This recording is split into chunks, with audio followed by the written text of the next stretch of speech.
looks like we'll do this. I don't know what we're doing, but we're doing it. And poor Jay's Oh yeah. computer crashed. He'll be back up in a few because I was watching his live stream and I don't know what's happened. He was playing a game. I was going to share it, but at the moment I don't know what's happening there. Um, what else have we got? I only caught the tail end of Jose's stream with that brain leak bloke, which frustrated me. Don't know who else was out there today on any streams. Echo. Echo? We got an echo? Echo. Echo? Not from me. Not here. Not me, hopefully. No.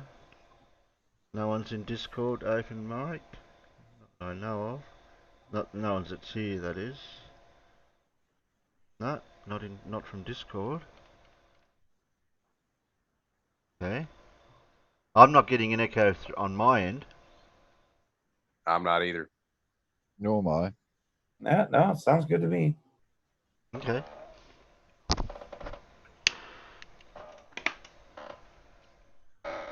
And MIP, it's normally muted, so. Okay. Hmm. Guess what have we got laying around? Who's did anything today? Not a good time to quit snorting, sniffing glue either, Scott. My mate Isaac just brought out bearded women are beautiful.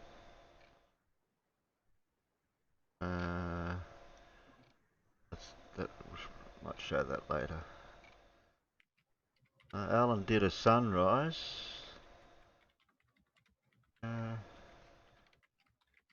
I'll show Alan's sunrise. You'll like that.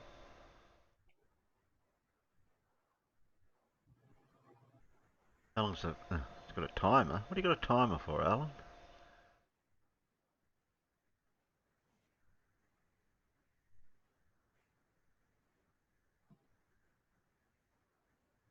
Here comes the sun. Meow. Dun, dun, dun, dun. Meow. He wants to get a filter. He did mention that. Why is it on an angle, like going from left to right, sort of? Doesn't it just go straight up? That's weird. That's what it looked like to me. I'll have to watch that again. Okay, it's roughly in the centre of the screen. And I can see some cloud getting lit on the horizon. Oh, there it comes up through the tree. And it starts to veer off to the right. Funny that. That's weird, that. That proves flat Earth, doesn't it? Oh no, it's this is the other sun. You see, you gotta remember which sun you're looking at. Oh, Right. okay. Yeah, I is this see. the second sun or the first sun? I think this is the second sun. This is the Okay. updated version. Because the first That's a sun, that globe- was Globe killer. Globe killer right there. Black Swan. yeah, the first sun, that sun 1.0, that was the one the Mayans saw. But sun 2.0 is the one they invented like 10 years ago, because reasons. That's not the one that NASA launched in 1947. From Oh no, that one they launched it, but unfortunately they screwed it up and it turned into the moon. Oh, fair. Yeah, they didn't light it properly, so now it's just like a little LED. It's like a night light. Really, it's not fully incandescent.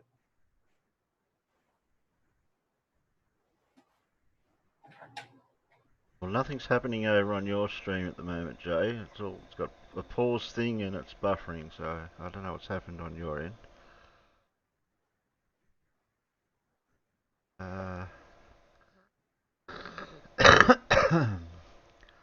What's that, Jared?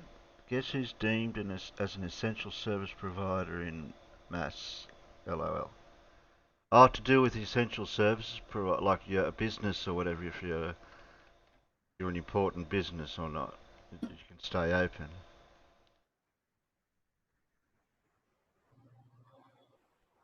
Since we do production line controls.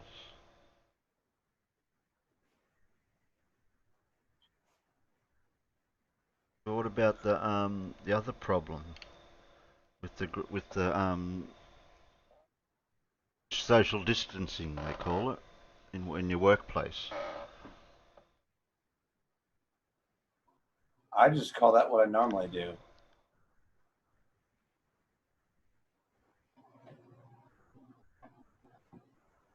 His computer warmed up a bit. He's gonna Damn. crank it some more. Moon better be cheese. I'm actually getting a bit hungry. Well, we did do a show about that, Jared, a while back, about actually what the type of cheese the moon was made of. It was a bit of a mixed opinion about that.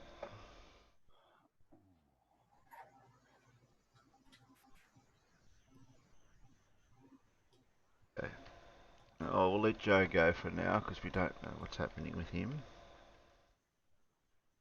Who else has popped up lately? We've got Antos. We can rely on Antof. He always drops one in pretty regularly. Okay, we'll put him there for now. So who's seen Jose's both shows today? I was on his morning show. I was on his night show, but I missed the morning show, most of it. So any derpers on the morning one? Oh well, just the usual. You know, like Lemon Bird and Oh dear.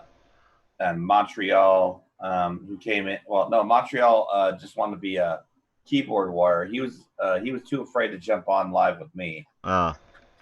Well, there was someone else. I forgot his name. It almost sounds like one word, like sweet pea or something like that. I don't know. Like he's. Oh, I don't want to be too gross about this. Let's just say he recycles number one back into a system. Oh, you're talking about Pete Shea. No. Yeah, Pete Shea. Yeah, but there's also another bloke that does that. American bloke. Allegedly, Dave. Yeah, that's him. That's him. Recycles number one. Yeah, I think he saw Waterworld and thought, "Oh, that sounds like a brilliant idea. I'll do it myself." Yeah. I think he saw Water Sports and found the wrong version of Water Sports. Yeah. Oh, that's easy to do. Yeah. Oh, we've got a naked person in the chat. Anamorphic mind. Anamorphic, if you're subbed, you can have a spanner.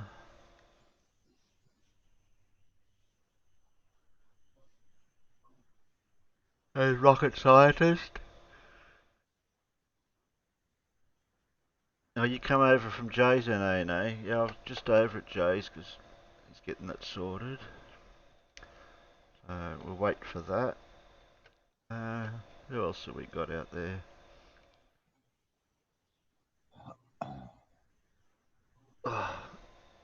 I'm not subbed to that many channels. I should be subbed to a couple more Flurfers ones because I need the material.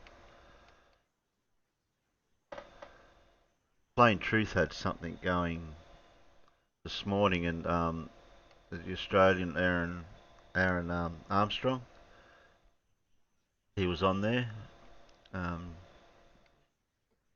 surprisingly, he was talking about the COVID virus. Oh yeah. Oh yeah. Yeah. Most flurfs I've talked to think it's a hoax of some kind or a bioweapon. I think you should just let them believe that, because then they'll congregate in areas and they'll get themselves sick, and then we can thin the herd a little bit. Oh yeah, that's a great way to flatten the curve. Thin the herd. I agree. No one look at Jay for a minute.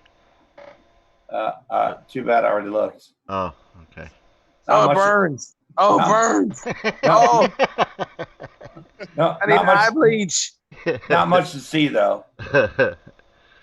What's wrong with your computer? Your game's not going. It got a little hot. I got to clean the air filter on the top. Oh, Living in okay. the friggin' desert. The desert clogged up my air filter, so I got to pull that out real quick. And Oh, Okay. blame it on the desert. Yeah. Yeah, there you go. Just blame it on the desert because it can't Absolutely. defend itself. Absolutely, blame it on the desert. How you guys been doing? Good, Jay. How about you, buddy? Doing good. I'm glad. Hopefully, I sound a lot better than the last time I spoke to you. Oh, you sound great, man. Yeah. Yeah, whatever that cold I had back in November freaking just tore me up, man. Oh, yeah, you could hardly talk. Yeah, it was bad.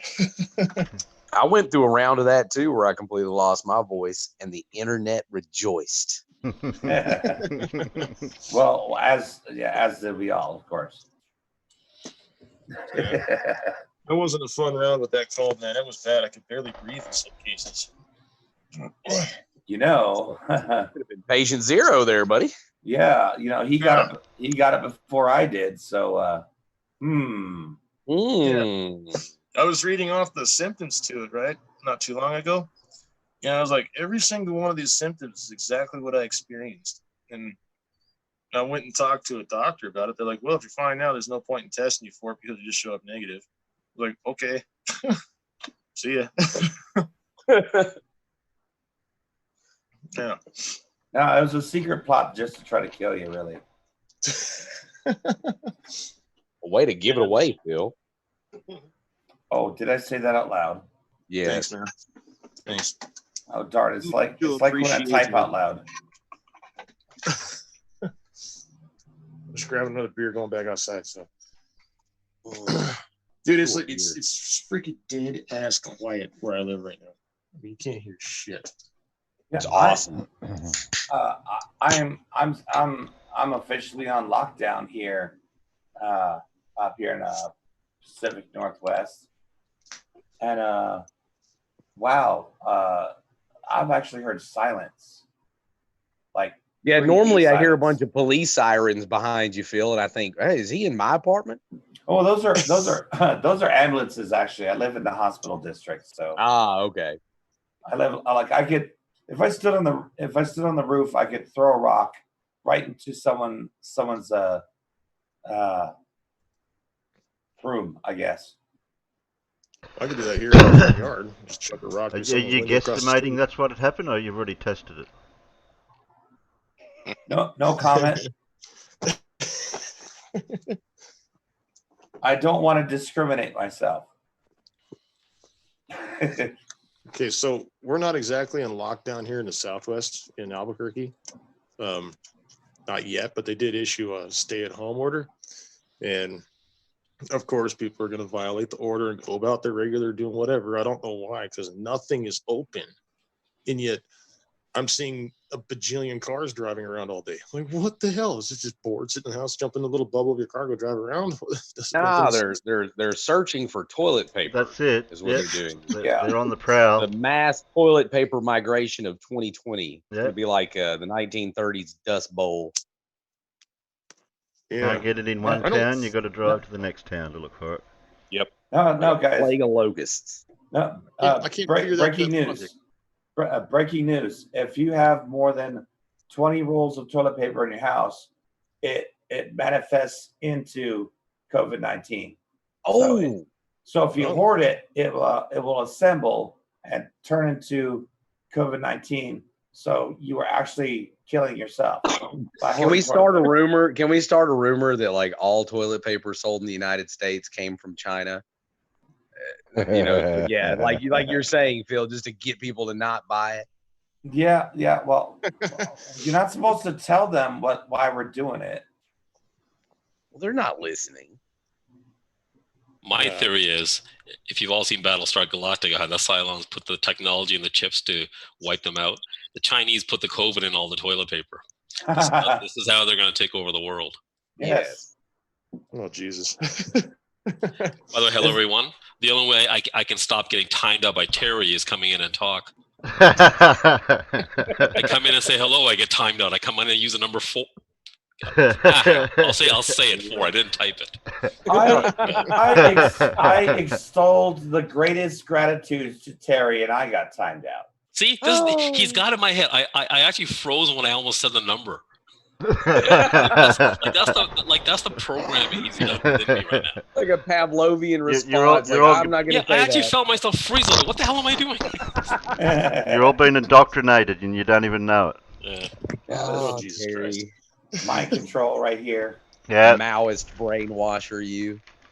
Well, I'm in Canada, so it's the same thing. I've been working at home for the past week. It's been a little isolating, but yeah, the streets are quiet and just I cannot work from home. I have gotta all ride through this. No, you I don't have a technically choice. can't I'm work going from to home, tomorrow Jay. morning, no matter what. You've got to be out on the road. Yeah, I have to service an adult care clinic tomorrow, and it's just picking up. I don't even know why in the hell my boss tells me that it's a the fuck's the term? Like it's a necessity that I have to go do this because they're just fucking financial records. They're in this particular case for this company. I'm just running. You know those big yellow folders you see people pushing around in carts in office buildings? That's pretty much all I do, except I drive 180 miles a day, moving those from one spot to another. Like it's not medications, it's nothing. It's not even friggin' medical supplies, but yet they still want me to run it anyhow. Have they heard of file sharing or email? No, they like to have their hard copies. Oh, okay. Yeah.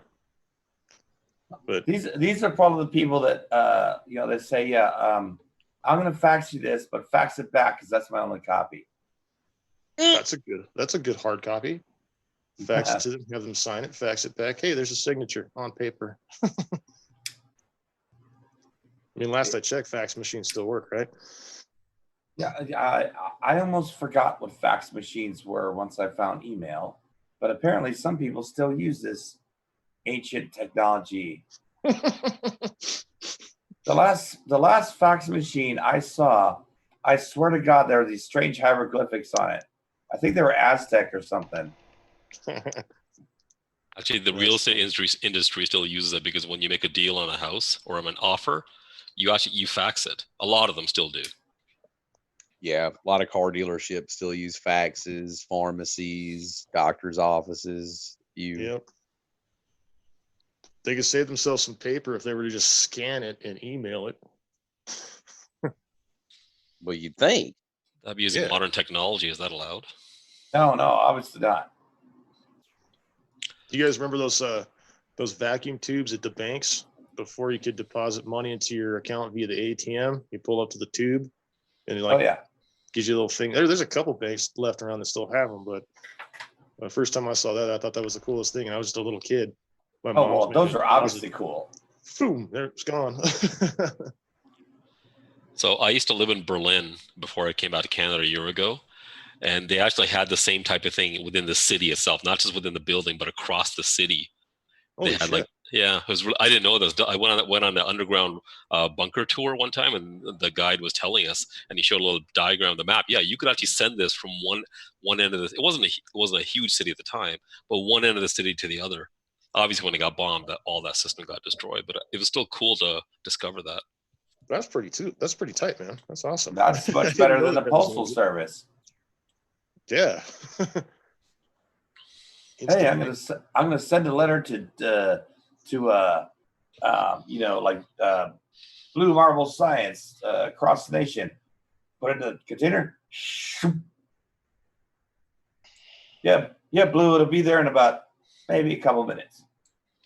Which, at the turn of the century is pretty damn good. Yeah, that was high tech. Last century, sorry, I have to specify. I was looking back at the chat here. AT2 production was saying that some things have got to be hard copy and you got to keep them for 7 to 10 years. Yeah, no, I know that. I'm well aware of that crap. You and your paper. Yeah, he's a paperist. That's what he is. A paperist. A paperist. Tree killers. Satanic paperist. Just so far, I've noticed there's only been one single benefit to this stupid virus is air pollution has gone down a lot. Oh, yeah. Wait, the only one? Really? You can't think of a few more? Yeah, like if you go for a drive, there's no traffic. Yeah. Well, I'm accustomed to driving in traffic, so I didn't really think about that. Oh. Well, at least I'm when I thinking- go, at least was it, when I go was to it- the, at least when I go to the supermarket now, I can get a parking spot where I want. Exactly. Can't get toilet paper, but you can get a parking spot. Yeah. It's an interesting trade-off. Well, you Corona just got to bonus. go early in the morning. That's the thing. I think it was Stingray that was like wanting to start the hashtag Corona bonus the other day. So I'm trying to keep that alive. Corona bonus. Corona bonus. Yeah, I mean, think about it. Okay, so if we experience just a massive die off of like, 200 million people, there are going to be like so many inheritances. There's going to be all kinds of job openings. I mean, Corona bonus, y'all get with the program. Well, yeah. It's almost like Silver lining. it's almost like we swept all the idiots off because, well, the idiots are the one going to the beach, gathering in groups and sharing the coronavirus amongst themselves. So it's almost like they get a Darwin Award, but we get less traffic, less people who merge onto the freeway going 30 miles an hour all the way to the end of the on-ramp. Now, like you get onto the freeway, you can actually use the on-ramp for what it's for, getting up to speed to match traffic. Yeah. What's that? Monty Python, right? Remember those guys? Oh, well, I who does? can picture those that do not get affected by this, that have like a small trailer just driving through the town at a slow rate of speed, ringing the bell and yelling, "Bring out your dead!" Yep. every 5 seconds. He's I'm not dead. yet. I'm not dead yet. Better. No, he's quite dead. He's quite dead. Just take him. He's But- not dead. No, not dead. Clocks him in the back of the head with a butt. Yeah, now he's dead. All right. Oh, man, I bet you a cruise is cheap right now if they're even still running it on. The Talk about a cruise Corona amongst bonus. the Caribbean in a petri dish. That sounds like a lot of fun. Hey, it's only $10 for a full Caribbean cruise. You might die, but that's okay. Bring your own toilet paper. Yeah. I was watching somebody online last night. I was watching a doctor actually reviewing that movie Contagion, and he was saying like, alcohol does kill the coronavirus. He's like, you could drink a whole bunch of these, and he sets a Corona beer on there on the desk. He's like, if you can get your volume up to 60%, you could kill it, but you're going to take it with you. Yeah. Well, that's why you just gotta, drink greater than 70%. So that's why you gotta get the Everclear and drink that. You just picture a bunch of drunk as fuck college students running around town. Oh, God. Now, college students, they get drunk on Coors Light. So, Yeah, they're a bunch of lightweights. For us older folk, it takes a couple of 12 packs to do it. I don't even bother with that. I go straight to the spirits myself. So, I thought you were going to say you're going straight for rubbing alcohol. oh no, wrong alcohol. That doesn't get you high. That doesn't get you drunk. I don't know, because I've never tried to do that. Me neither, but I don't think I want to. Too much risk of methanol, and I kind of like my eyesight. Yeah. Same here. I find that being able to see things can be useful. Yes. It's like for me, like I drive for a living. Got to see things. No, you can drive blind. Everyone else does. Well, in New Mexico, yeah, but not me. Swear to God, I'm in a state with like the absolute worst garbage drivers on earth. Like red light runners, stop sign runners. My brother, he called me up today actually.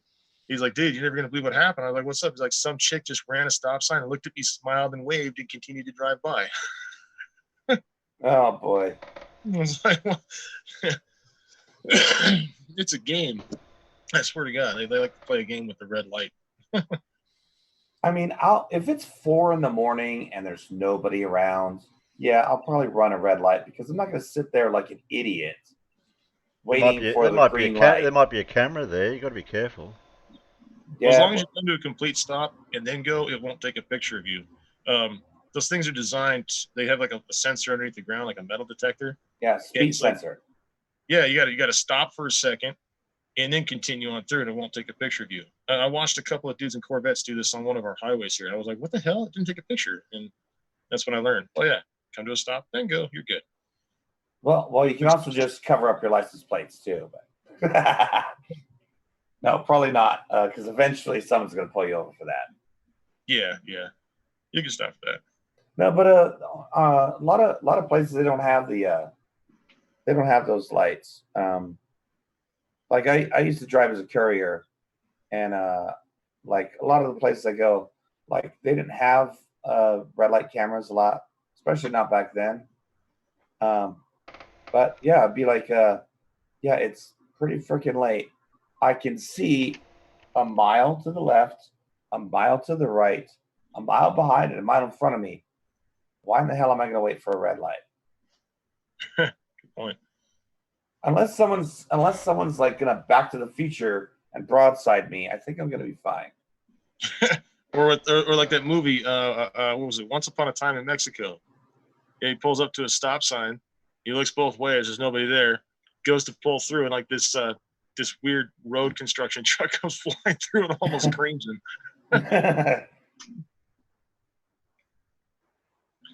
You guys remember that movie, right? So vaguely. I saw it maybe once at best, and my memory is so good. It lets all the water out. So, What movie was that? Oh, it was Once Upon a Time in Mexico. Oh yeah. Was that? Wait, hold on. I might be thinking of a different movie. Is that the part of the Mexican trilogy with Banderas? Yes, that's the one. Yeah. Yeah, I found the trilogy on DVD and picked it up one time at Walmart for like $10. It was great. Oh, it's a great movie series. I love it. Okay. Yeah, I was mentioning about that scene where he pulls up to the intersection, looks both ways, there's nobody, goes to proceed, and the road construction truck comes flying by and almost takes him out of nowhere. Yeah. Yeah. Well, speaking of disinfecting from the inside, I'll be right back. All right.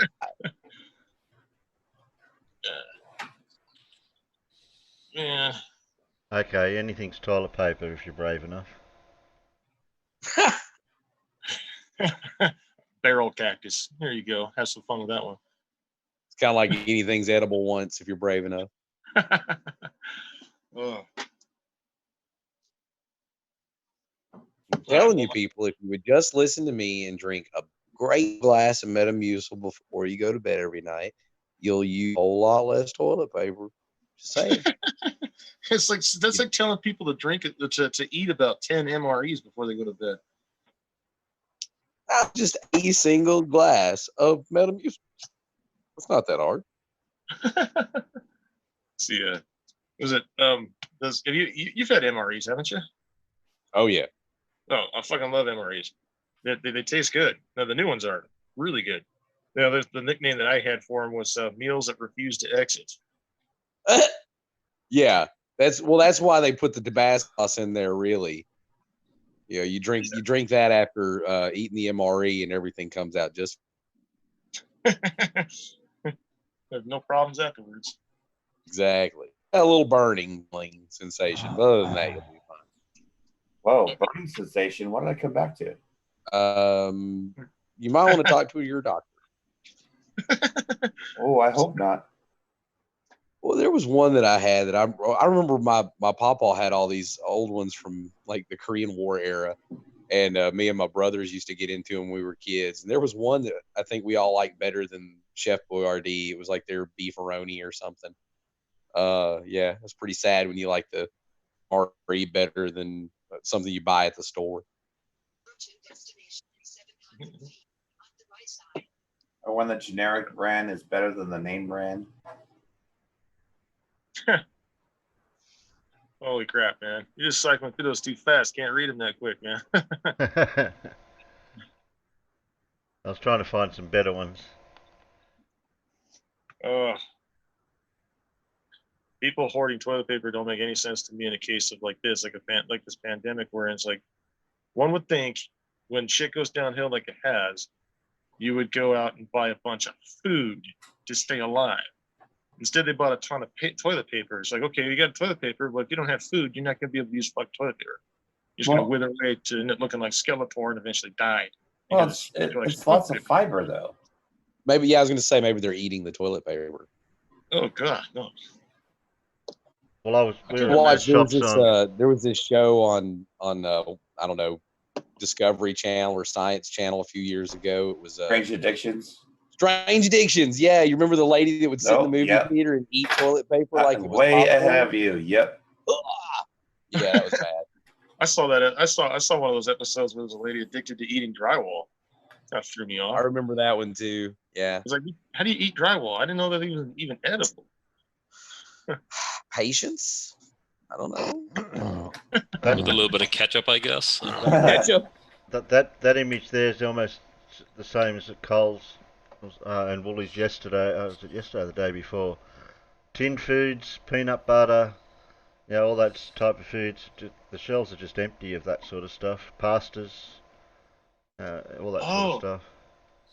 Oh, and the best part is that they're going to buy all this food. This is going to blow over, and then they're going to have all this extra food that they didn't eat, and then they're going to wind up wasting it because it's gone bad.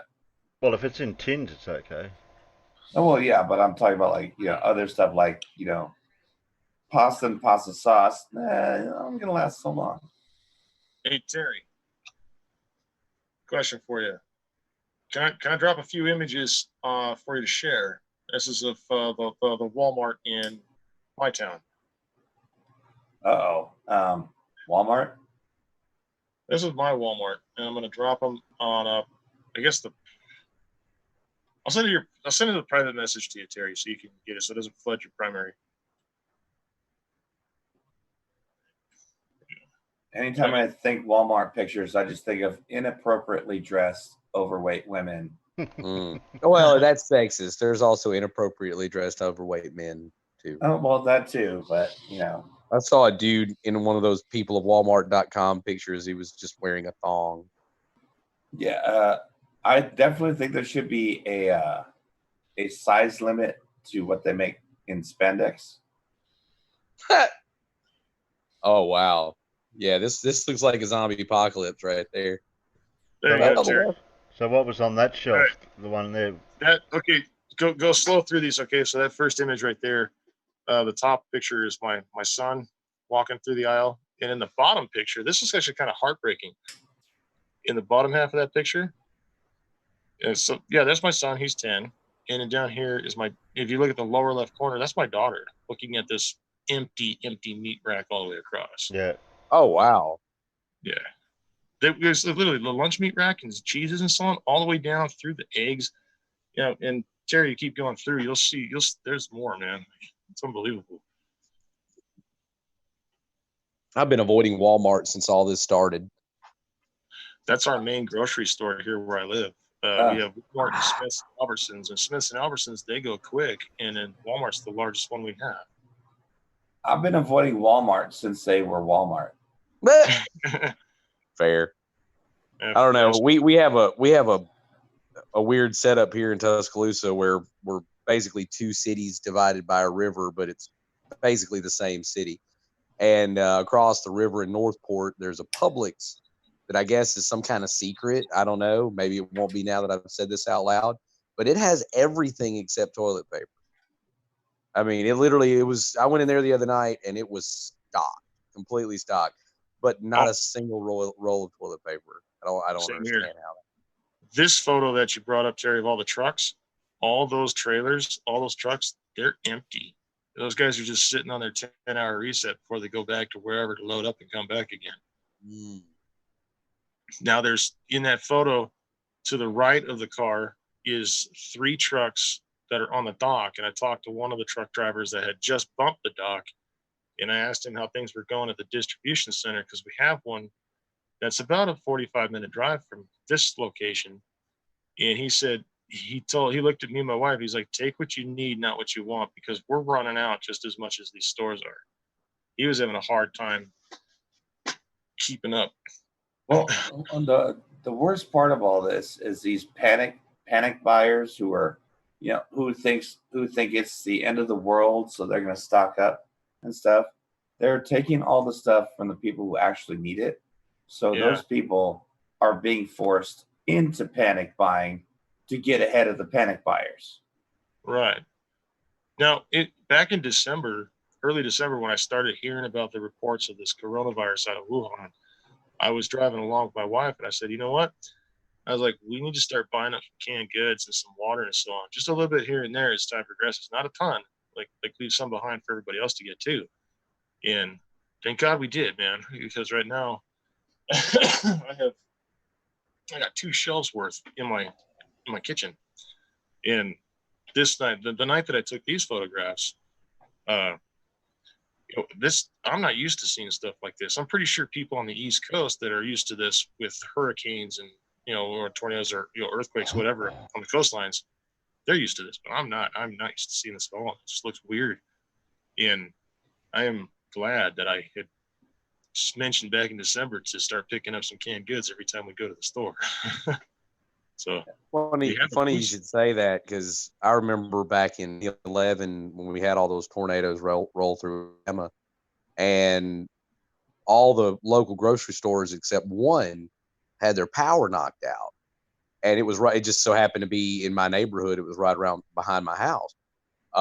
So we didn't really, I think our power went out for like 3 hours. Everybody else's power was out for 2 weeks. And everybody descended on that one grocery store. And even it didn't look as picked over as some of these stores have looked over the past couple of weeks. You would think that would look more apocalyptic than it does now, but it's not the case. It's like panic is just complete. You know what's functionality out of people's minds. What's really sad is if this is what people do for coronavirus, imagine what that'd be like if there was a real apocalypse. Oh, something like 28 days later. Yeah. Seriously rabid people running around. Well, humans are incredibly stupid. So oh yeah. So it'll be like, okay, there's an asteroid. It's going to hit Earth in 5 days. So what are people going to do? It's going to be a global killer. Not even bacteria will survive. Okay, it'll annihilate all life on planet Earth. I'm going to take the opportunity to learn whether or not meth was worth it. Yeah, well, no. I mean, all those people that like melt their faces, you think they can't be that good. But these are going to be the same people who are trying to stock up to get 30-day supply on food when they have 5 days left to live. Oh yeah, not me. I just want all the heroin and meth and all the other stuff that I've never tried. I'm going to try them all. I'm going to do blow off a hooker. I'm going to do the whole 9 yards. What was that Steve Carell movie that was like that? It was so funny. A Friend for the End of the World. Have you seen that one? No. It's him. Her name. Curiously, traveling around the country. It's really good. I would highly recommend it. A Friend for the End of the World. I was thinking of the Las Vegas one. Where they go to Vegas and they keep screwing up, and what was that movie? The Hangover. 3 of them. The Hangover. Yeah, The Hangover. I'll be back in a minute. What about it?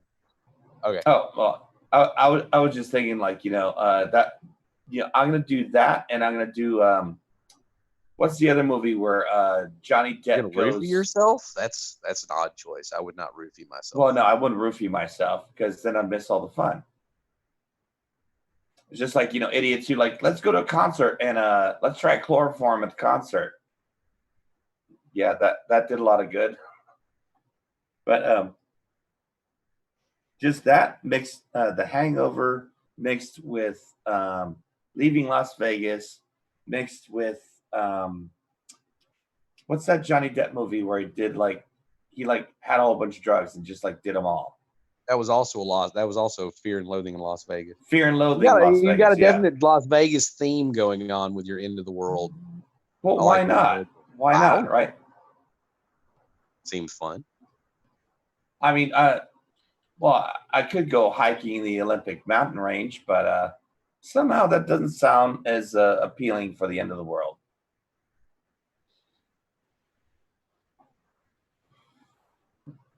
Yeah, that doesn't have enough hookers and blow. You're right. Yeah, yeah, that's probably the two constituent parts that it's lacking. That would be most interesting. Although realistically speaking, I don't think I'd want to actually even go outside because it'd be complete anarchy. All right, I'm back. The social order would completely break down. Hey Terry, press play. Oh, okay. I was just whipping through these images. Oh, I'm teasing, man. Whoops. So if you play a JPEG, what does it do? I don't think we've got any shops over here that are this big. Yeah, I'm looking. It almost looks like they go to a vanishing point. I don't think I've seen very many stores this big. Looks like a Walmart supercenter to me. Yeah, it is. It's a Walmart Supercenter. Yeah, we don't have. Yeah, you want big, go to Sam's or Costco. Jeez, those places just go on forever. Well, Sam's Club and Walmart are the same thing.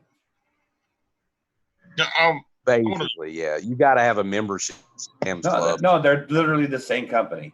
It's Sam Walton. So Sam's Club, I understand, but you can't shop at a Sam's Club. Sam's Clubs here where I live are just as bare as this Walmart is right here. Yeah, it's just a bunch more stuff in bulk. Yeah. Terry, can you go back to the picture of my daughter standing next to the meat pile? There's something I wanted to point out in that picture. I just had all the tabs open. Oh, you just closed them? Gotcha. Well, one thing I wanted to point out, and I just wanted to... This one? What's that? That one? I don't see anything. Oh. Yeah, so those two pictures right there. You know, they got my son at the top photo and my daughter at the bottom photo. And if anybody who's a panic buyer out there, I just wanted to mention this and say this. If anybody sees this in the future and they are a panic buyer and they see what they've done, they need to know that they are taking food out of children's mouths. There's two kids here, both wondering, like, what are we going to do if things get to the point where these stores can no longer restock these shelves? So my message to anybody who's a panic buyer out there, stop friggin' doing that. Watch out for the people behind you, i.e. the younger ones, the little ones that need the food. Yeah, don't do this shit in a time of a pandemic. Take what you need, not what you want, not what you're trying to resell on eBay, not what you're trying to resell on Amazon. Chill the hell out and share some of the damn food. Because this is the younger generation behind us. These two kids right here, they're going to be the ones to start running this country when we're long and gone. That's why I don't understand at the very beginning of when the shelves looked like they were starting to get empty at the shops and the supermarkets, and people starting to come out with trolleys, full to the brim, that the management of the shop should have went, okay, I can see a pattern happening here because of some reason, and they should know this by sales and consumer statistics, and they should have said straight away, okay, then we better start limiting these goods if they're going to start taking out all these dry goods.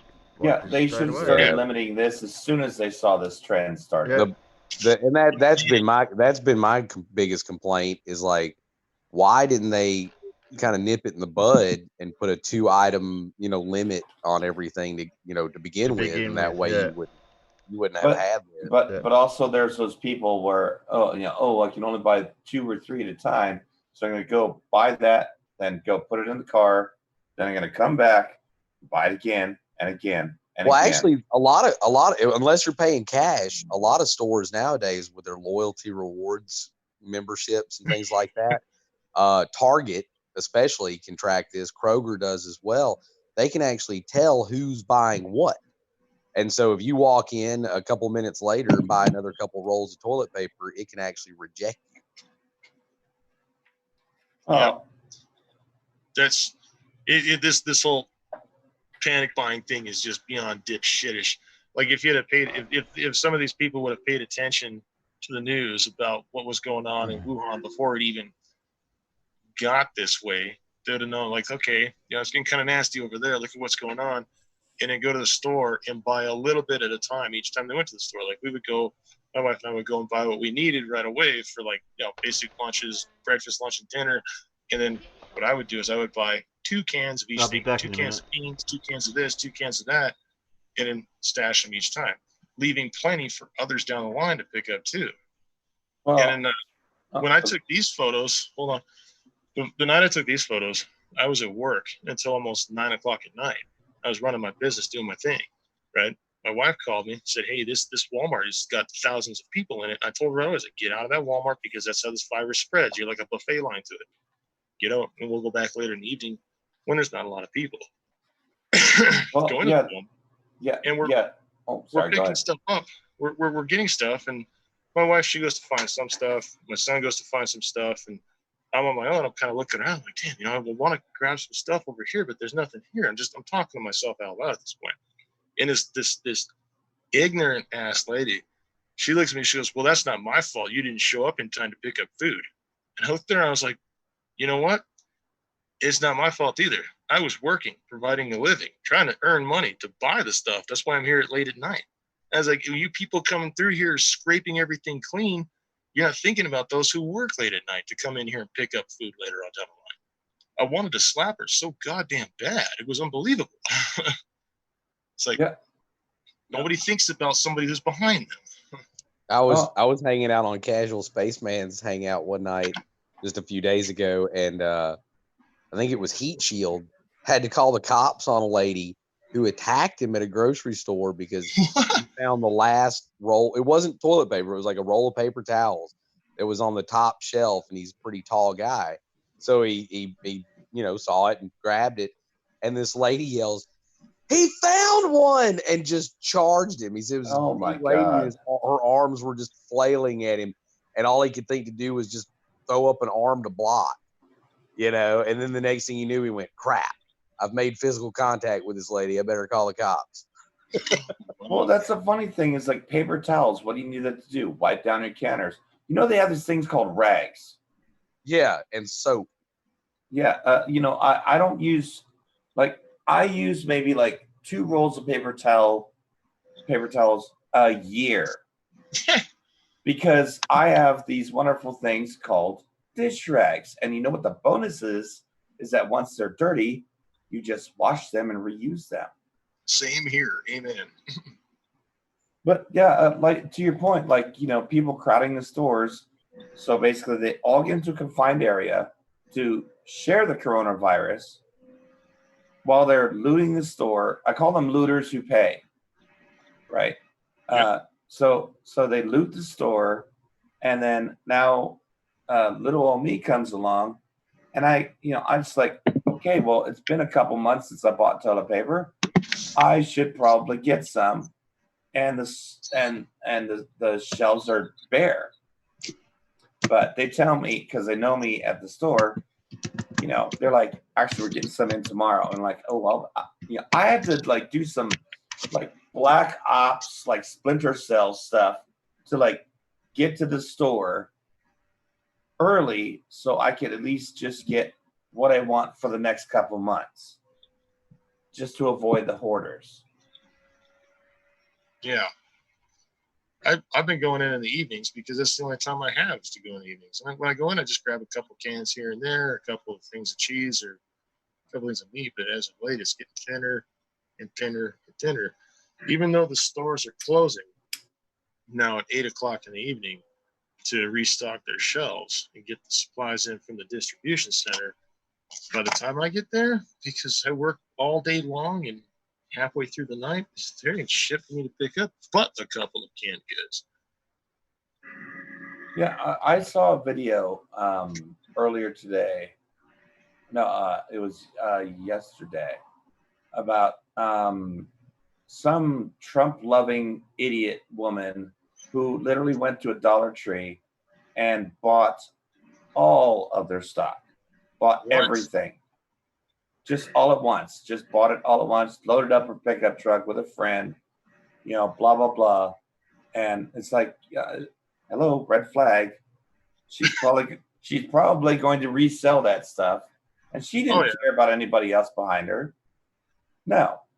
And that Dollar Tree was out of everything all day because I had to put in an emergency order. But people like that, they're gonna resell it and try to hawk it on eBay. Because I've seen people like trying to sell. There was an attorney general in the States got a certain store. They were like a bottle of Purell, right? It's like $5, right, retail, and they were selling it for $75. Yeah, and people selling like, oh, you can have a squirt, but it costs you $1 to have a squirt off of Purell. That's retarded. Yeah. I don't mean to use such a derogatory term, but that is just stupid as fuck. I've actually turned in 2 gas stations for selling hand sanitizer, the little pocket ones, the tiny ones that are like 4 ounces at that, like for $40. I got into an argument with a guy, with the cashier. Like I went in there, I was like, oh, hey, cool, I might as well grab one of these because I go into medical facilities to pick up and come out of. And I didn't see any at the Walmart when I went to go pick up one, and so I grabbed off the shelf. The guy rings it up, it was like $40. I looked at him, I was like, you fucking kidding me? He's like, yeah, well, demand is high. I said, I don't give a shit, this price gouging. Yeah, like, there's no demand that high. And he says $40 or you don't get it. I said, no, I'll give you $2 for it because it's all it's worth. So here's $2, and I walk out the door, and I won't call the attorney general. So he's like, all right, well, yeah, go ahead and take it. So I left with it and called the attorney general, and they got slapped. They got slapped with a court summons. Yeah, I would have just said, you know what? I ain't giving you a dime, and I just walk out of it. Go ahead, call the cops. See what happens. Yeah, no, I knew what it was worth. It was because I had seen it before in the past, and it was sitting on the shelves for $2, and that's all it ever was. And then when this happens, all of a sudden he's wanting $40. And I remember reading an article saying that if you find price gouging, please report it to the attorney general so they can take care of it. Because that price gouging in a time of emergency is illegal as hell. Oh yeah, that's you're capitalizing on a crisis. How sick in the head do you have to be in the first place? Right. I'm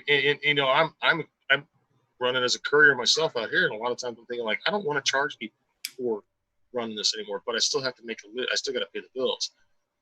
Like, I put my name out on Reddit for my area where I live, and I've told people if you need food, toilet paper, supplies, services, you need a ride to the hospital, whatever, I'm available after 7 p.m. at night to take you wherever, free of charge. And I had a couple of people ask me, well, how do you pay for gas? It's like, you can give me a tip if you want to. Yeah, I'll take tips, but I'm not going to say like, yeah, $700 to go to the hospital. Yeah, no, free rides to the hospital, and it's in a Mustang too, so people can enjoy the ride. Well, only if you do a few donuts though, and there's no traffic, so you should be fine. Yeah, true. But so far I've only had when it comes to delivering alcohol, like beer, like I'll tell them, okay, well, if you want beer, this is a different story because beer is not something for a survival aspect, right? So it's like, I'll come to your place, pick up the cash, go buy your beer, and bring it back to you. I won't charge you a transportation fee, but it's your money to buy the beer. That's it. I'm not going to buy it for you. No, yeah. Well, no free rides on that. If you want beer that bad and you expect to get it for free, well, how about you walk your happy ass down to the store and buy it yourself? Exactly. Like so are you guys familiar with Stringer News? Yeah. Yeah, I did a beer run for him last night actually. My wife went with me. We go by the gas station, picked up a 12-pack of Coors, brought it to him, and he reimbursed me for it right there on the spot. Worked out perfect. Sir for the chat. Yeah, I know it still shows me streaming, man. I get stuck. My computer's locked up on me. Because I got maybe it's got a virus. I just built this thing not too long ago. Well, it's going around. Yeah, that's true. Oh God, there was a movie. Oh friggin' hell! I wish I could remember the name of the movie. It was years ago, where a computer virus actually had evolved to infect humans. I can't remember the name of it, but it would cause a person to like break apart and dissolve. Like their skin would dry out, break apart, dissolve, and fall apart. It was really weird, man. Oh, this sounds like awesome B movie material. Oh, it's a great movie. I watched it. And it was done really, really well. And it was about a computer virus that had PC, a digital thing that shouldn't affect humans, and all of a sudden it's infecting humans. So why does this sound vaguely familiar, though? I have a feeling I might have seen this movie eons ago before people parked their car where my head was. Yeah, it was in the 90s. Oh, that's like almost like VHF, right? And remote control. It was right on the edge of the changeover from VHF to not VHF, what the fuck, VHS to DVD, where like the DVD disc was like the size of a friggin' record. Yeah, laser disc. Yeah. God, I wish I could remember the name of the movie because it was done really well. I really enjoyed it. It was like something I really think about, like, oh, that's crazy. You remember any of the actors involved in it? I can't remember, man. I was like 17. Oh wait, Surf just dropped a link here in what is this, Surf? Tab. What'd you get? No, Doorknob Head Stupid movie, I think, was done by the Wayans brothers. Fatal Error. I think that's it. That might be it. That sounds like a title that would lend to that sort of synopsis. Let's see. Never heard of it. Hired by Australian media magnate Jack Dulon, whose company rivals Albert Teal's Digicron for. Oh, I'm gonna read the full summary. Is this it? Oh man, if that's it, that's. I hope that's it. The plot. Okay. Oh god, that's a long read. Okay, whole section here. The next theory is that a computer virus may have evolved into a deadly organic virus. That's the one. That is it. There you go. That sounds like a winner. You know it's a B movie when it's starring Antonio Sabato Jr. It was still good though. It was a good movie. I enjoyed the hell out of it. But Surf, man, you're like the master of finding those off the wall movies that we talked about. Janine Turner, she was so fine back in the day. I used to watch that show Northern Exposure all the time. She was just woo. Well, you weren't watching the show. She wasn't in it all the time. Well, yeah, you were watching her in the show. You weren't watching the show. You didn't care about the plot or the story or anything. Oh, I don't know about all that. Well, that's what I mean. You know when you're a kid and you watch a movie, like, this movie's boring. Oh wait, she's kind of good looking.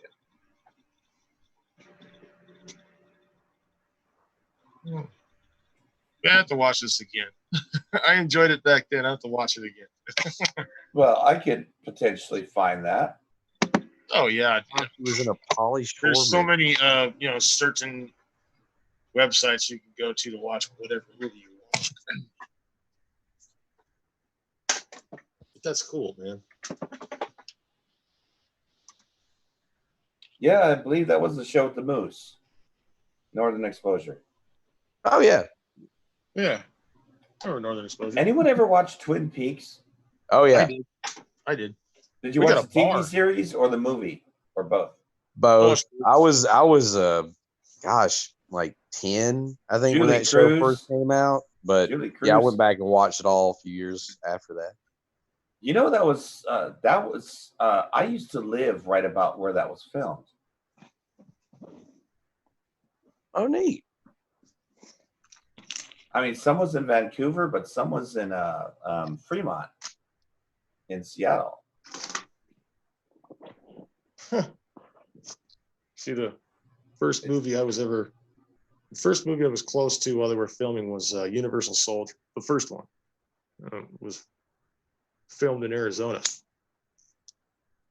and my mom my grandpa, my brother, and I, we were camped out. We had a camper tent. Well, we had our campsite next to the Verde River in Cottonwood, and we heard like a shit ton of gunshots going off just up the river from us. And my mom freaked out, tells us, "Stay here, don't fucking go anywhere." She goes up, comes back with like a big smile on her face, and like she had met Jean-Claude Van Damme and all that. She's like, "Oh, they're filming a movie up there." Oh. That was pretty cool. Yeah. See, the closest I got was Magnum PI. You remember that TV series? Oh hell yeah, man. Yeah. My dad installed Tom Selleck's security system for his house. Oh, that's cool. And you know that Ferrari that he drove, that was his Ferrari. That was actually his? That was actually his. Mm. And So I got to drive it in a runabout, very slowly, but I got to drive it in the runabout in his driveway. Dude, I was bouncing up and down like and I'm like, oh crap, wait, this is a Ferrari. This is like $100 trillion. Right? No, that was a 328 GTS. Oh, okay. For some reason, it was a GTB. It was a Berlinetta. So yeah. For some reason, I was thinking the Testarossa in my head. I don't know why. It's been forever since I've seen that show. Oh well, Testarossa was one of my favorite cars, but let me tell you, that's a bitch to park. Why? Just wide and bad turning radius? Wide as hell. Wide. Okay, I'm back now. What happened? Okay. Wait, don't talk. Shh, quiet. No, he's back. No, you're talking about cars, and then I wasn't here. And then the other time I'm here, we don't talk about cars. That one stuck out of somebody. No, I've as a mechanic. As long as Miffet's not listening, because she doesn't like us talking about cars, planes, trains, automobiles, tractors. So anything fun to talk about? So quickly, I haven't seen her complain once, Terry. So I think we've been all right. Yeah, so quickly, let's get this in while we have a chance. Live chat looks all right. But as a mechanic, like I've driven like a lot of cars. I've driven Ferraris, Rolls, just about every Mercedes under the sun. Tesla really hard to, like, you don't think that car's that wide until you see it in person, and you're like, whoa, that is a really wide ass on that car. I mean, think of There you are, I fixed it for you guys, just so you can see me properly. Another difficult car to drive is the DeLorean. That's Lamborghini Countach. The version that all the kids posted on their walls. The very angler. Yeah, I have one. Yeah, that one. Literal pain in the ass to drive. Really? Yeah, no, it looks pretty, but it's really no fun to drive at all. Actually, a Ferrari F40, dream car. That was the car that I loved so much. Yeah, driving that, not fun at all. It's the gearbox, the gear selecting. Yeah, it's the gearbox. It's the doors. Like the doors have nothing in them. So I mean, finding the door handle, there's no like lever to pull. You have to reach into a pocket and grab a cord with a handle on it. That's ridiculous. Yeah, well, saving weight, right? Saving weight. Yeah. So, and not very comfortable, and the Countach, very much vibration in the butt cheeks area. Do you want me to shield the real cars that I've got? Yeah. I was going to mention my favorite car that I've driven was an 82 280ZX. I don't know why. I just love driving that car. Oh yeah, that's the difference with me with some of the people when I was growing up. There was a lot of the blokes that were the 4-cylinder guys. Yeah, they drove the little Datsuns and all the little Toyotas and everything. But I was the 6-cylinder V8 guy. So I was in the different category. Wait. You might want to restate that. What? I know what he meant. Okay. Yeah, I didn't like the little buzz cars, the little 4-cylinder things. No, Oh, they still- 180 SX. 180 SX. You know, with the long nose. Fairlater Z. Yep. Oh yeah. That is a fun car to drive. Oh, That's a real fun car to drive. the 280ZX that I had, I found it in a junkyard, and the guy sold it to me for $400. It was fully intact. It was, besides missing the very front bumper, it was full. Everything was there. And my brother and I, we spent 8 years rebuilding the car, restoring it, and eventually bought a new motor for it after a mechanic screwed up the rebuild on the end.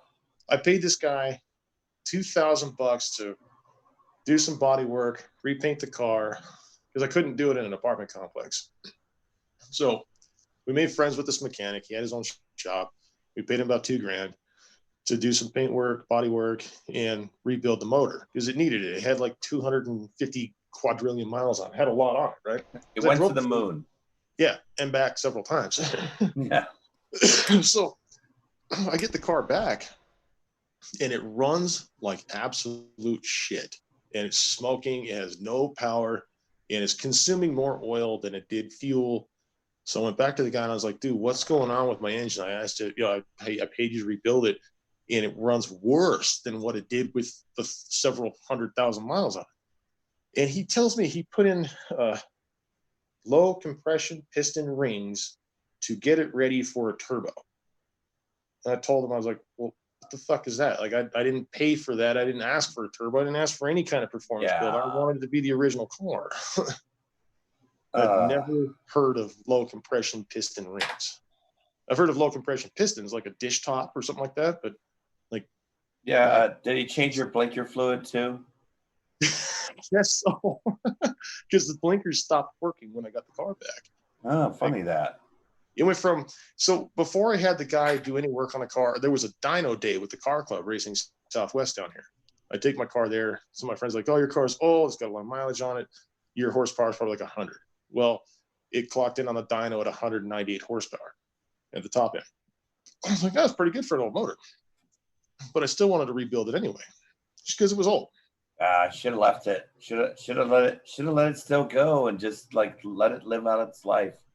Yeah, I learned that lesson. But anyhow, I ended up buying another motor for it. This thing, I found it on Craigslist for $400. And I was like, hey, cool. Let's just buy it. Screw it. If something's wrong with it, my brother and I will find a way to rebuild it ourselves. We'll contact the owner that's selling the motor. He's like, yeah, it's freshly rebuilt. He's like, it's tight. It's ready to roll. He's like, you can take this to the track and have a good time with it. It's a good motor. I'm like, awesome. Cool. So I buy it. He brings it over. We actually swapped the engine out in 12 hours. It took us 12 hours to swap the motor and get it running. Pretty convenient, those Japanese cars. Yeah, there's a lot of easy stuff to do on the thing. And it's almost like they made them to be serviceable or something. Yeah. But so we took it to a dyno shop after doing getting the engine in the car and getting it tuned properly, and it was running good. I get on the highway and gun it, man. It's throwing you in your seat every time. You're like, you're feeling some G-force on the thing. So I thought, you know what? I'm gonna take it down to the dyno again and run on the dyno.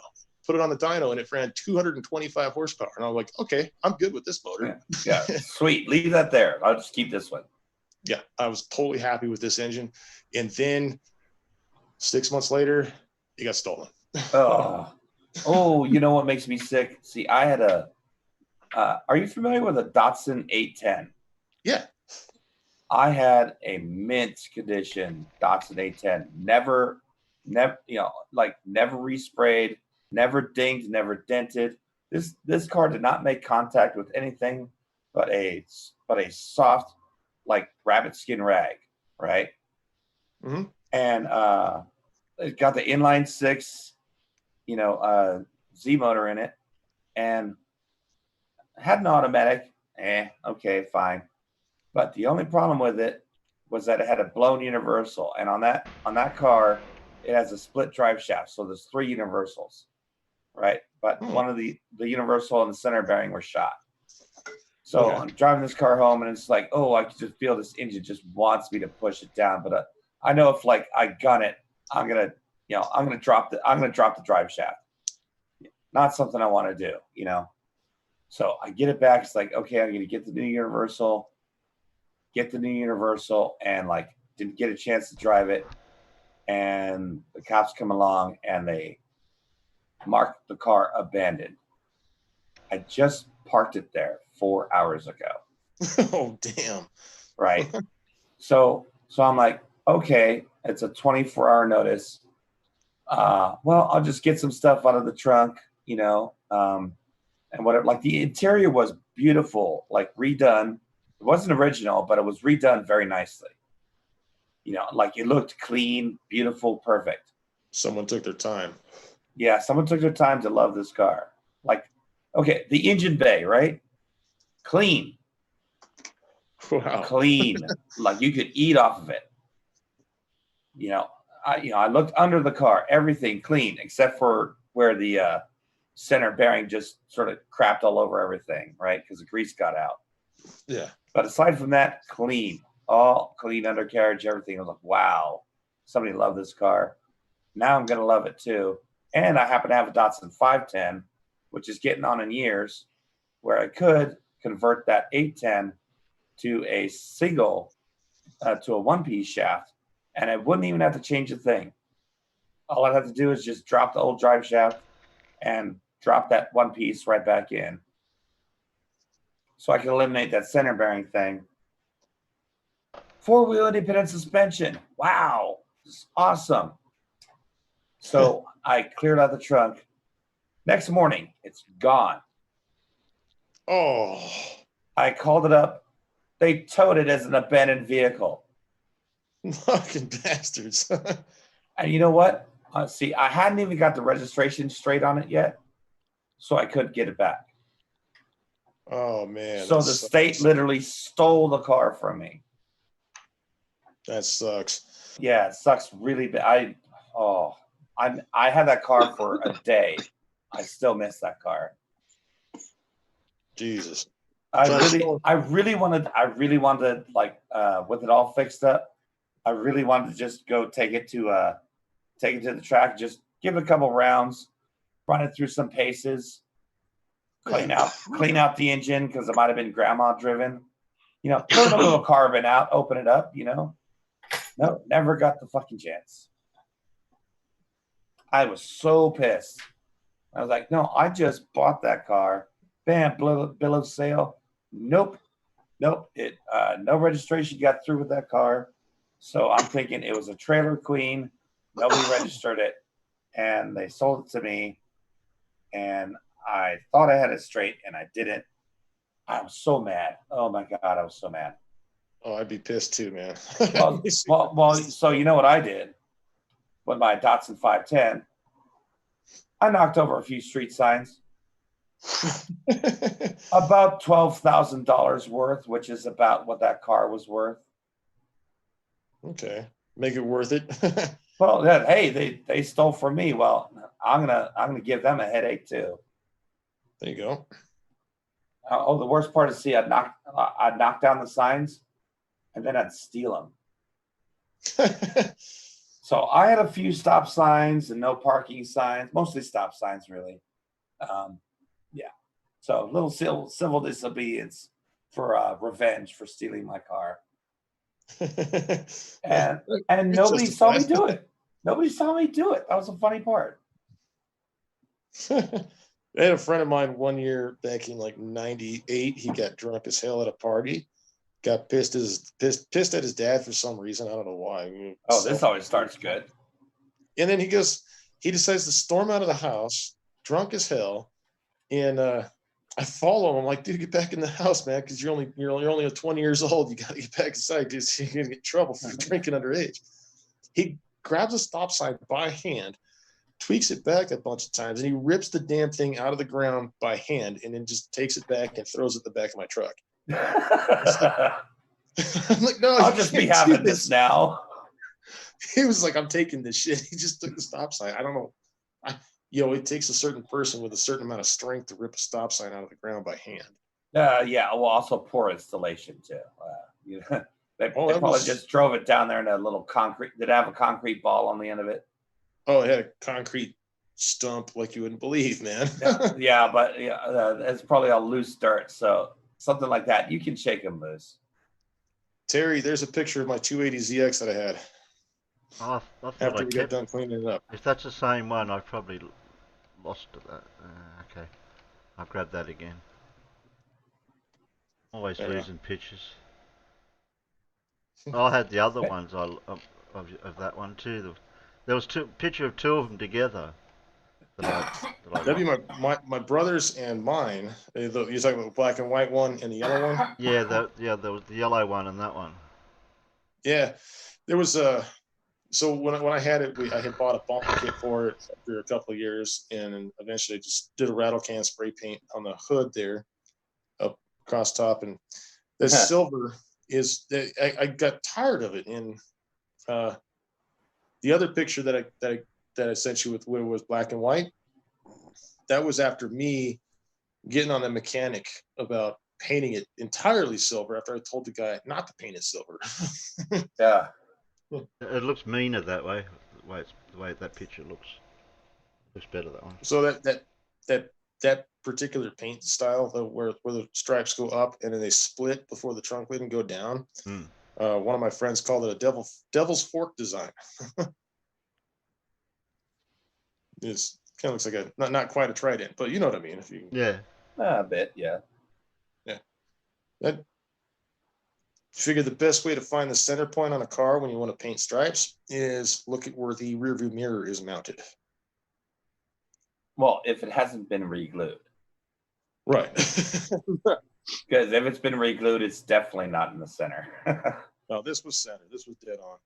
Like we just measured from the mount both ways, and it was the same measurement on each side of the window from the mount for the rear view mirror. And we're like, hey, cool, we got the center point of the car. Good to go. But that was my 280. Yeah. You ever heard of a SIL 80?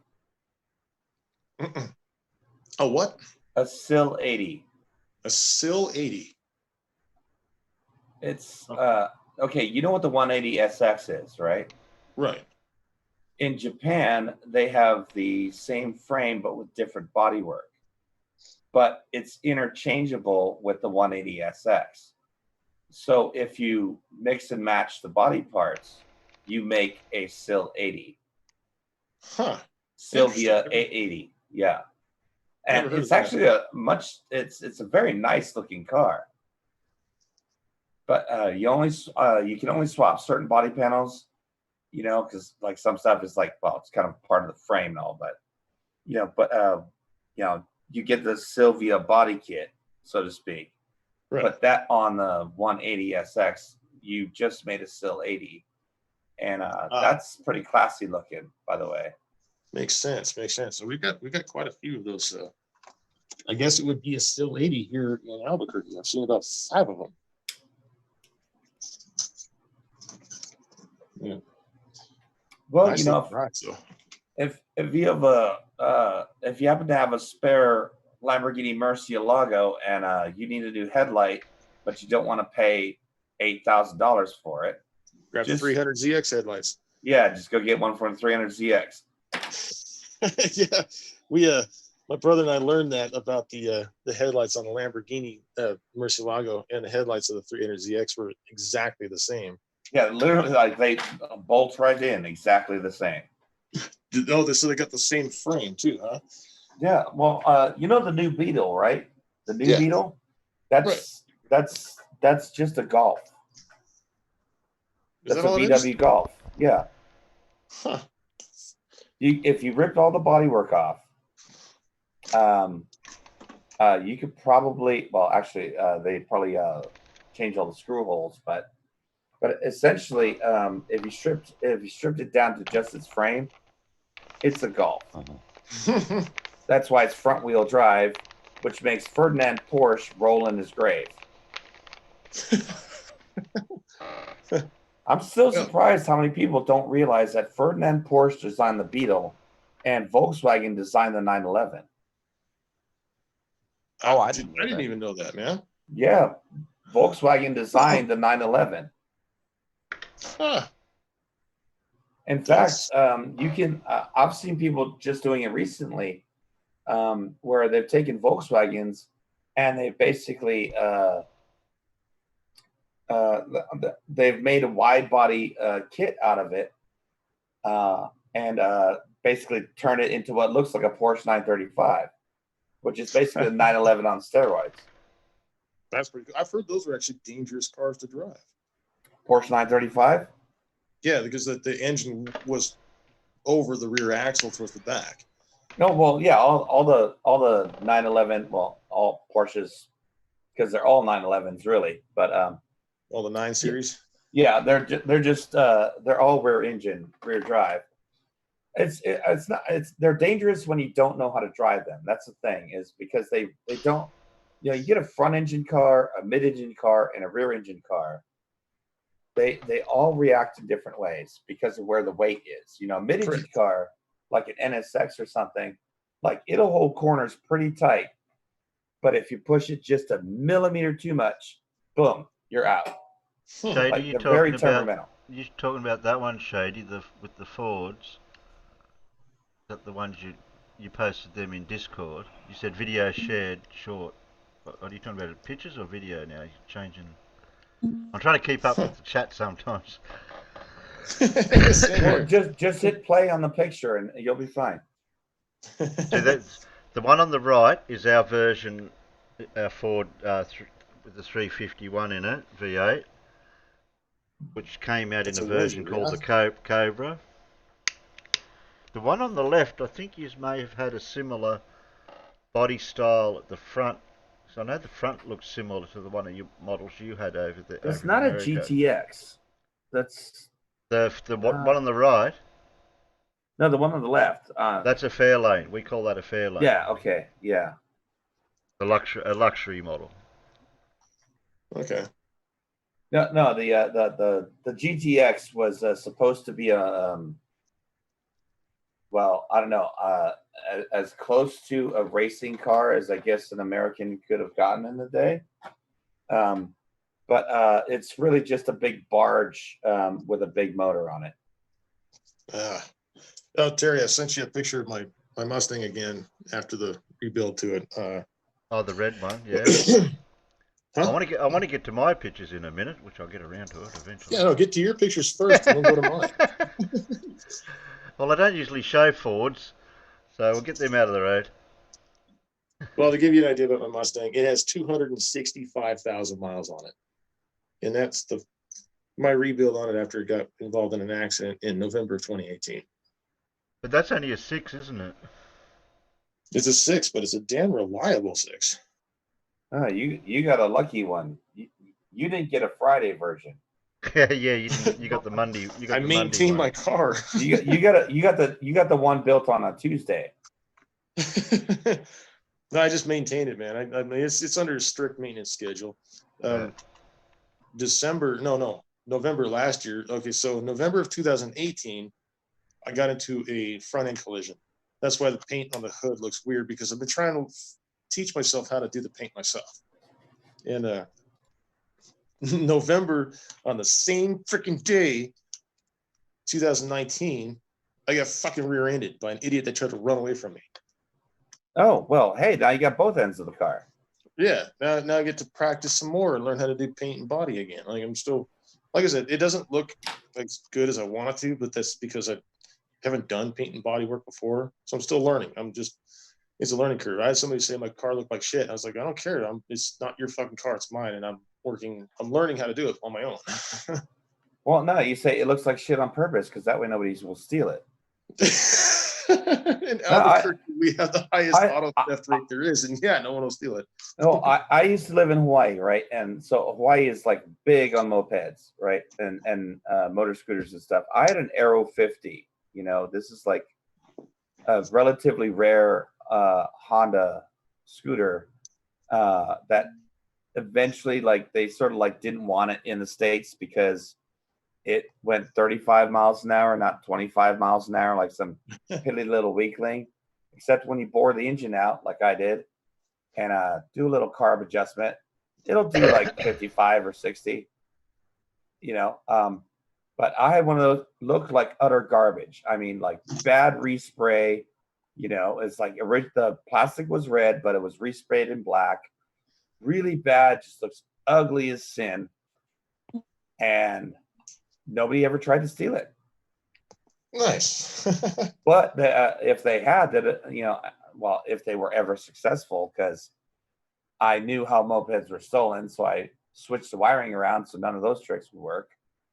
But yeah, nobody would even try. But if they had successfully gotten away with it, that would have been like, oh my God, I picked the fastest sleeper moped in the state, because it really was a sleeper. All I did was put high performance tires on it and left the rest ugly as sin. But underneath that ugly bodywork was an angry, and I mean angry, engine.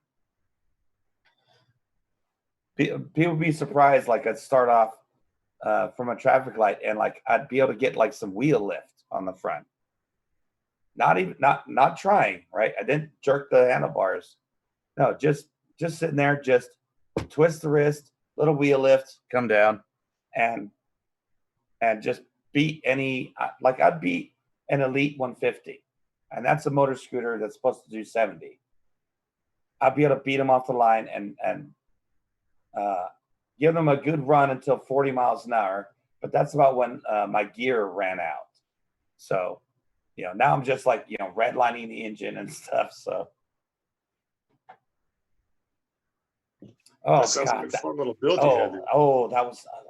I still have dreams. I remember those days back in the 70s, those moped gangs. They used to ride around doing all kinds of shenaniganry.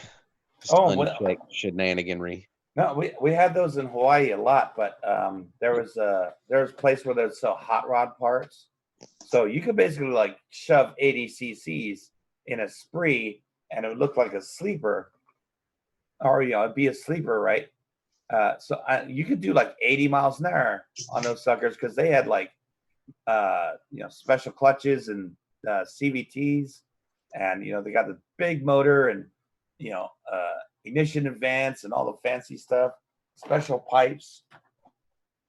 You could even get center line type wheels for it. Holy Jeebus. Yeah, like custom machine, billet machine wheels, look just like center lines. You get for those a moped. That's a moped. Just silly. That's just silly. It's like putting a ribbon on a pig. Well, yeah, but then there'd be gangs going around, they'd be going around all over the place like they're a gang of Harleys. Now you being a mechanic, what was your favorite car to work on? And this goes for Terry too. What's your favorite car you ever worked on? My car.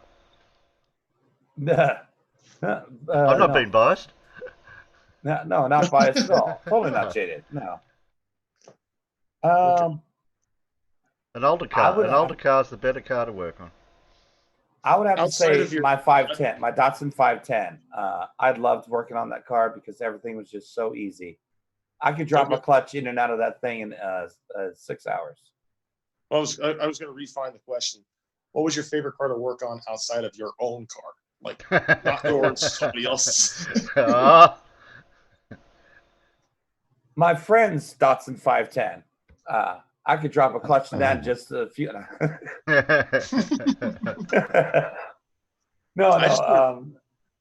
I just replaced the radiator on my friend's Toyota Tundra the other day, and I hadn't done a radiator on a Toyota Tundra ever, and his truck is ungodly easy to work on. Everything is easy access. We did a spark plug replacement and the radiator replacement, and it was just 5 minutes. Literally, yeah. Well, he's had the truck for like 6 years, right? And he had never replaced the spark plugs on it.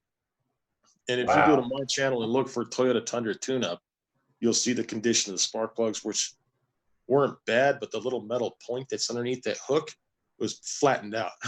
Yeah, I was about to say, was there any center electrode left?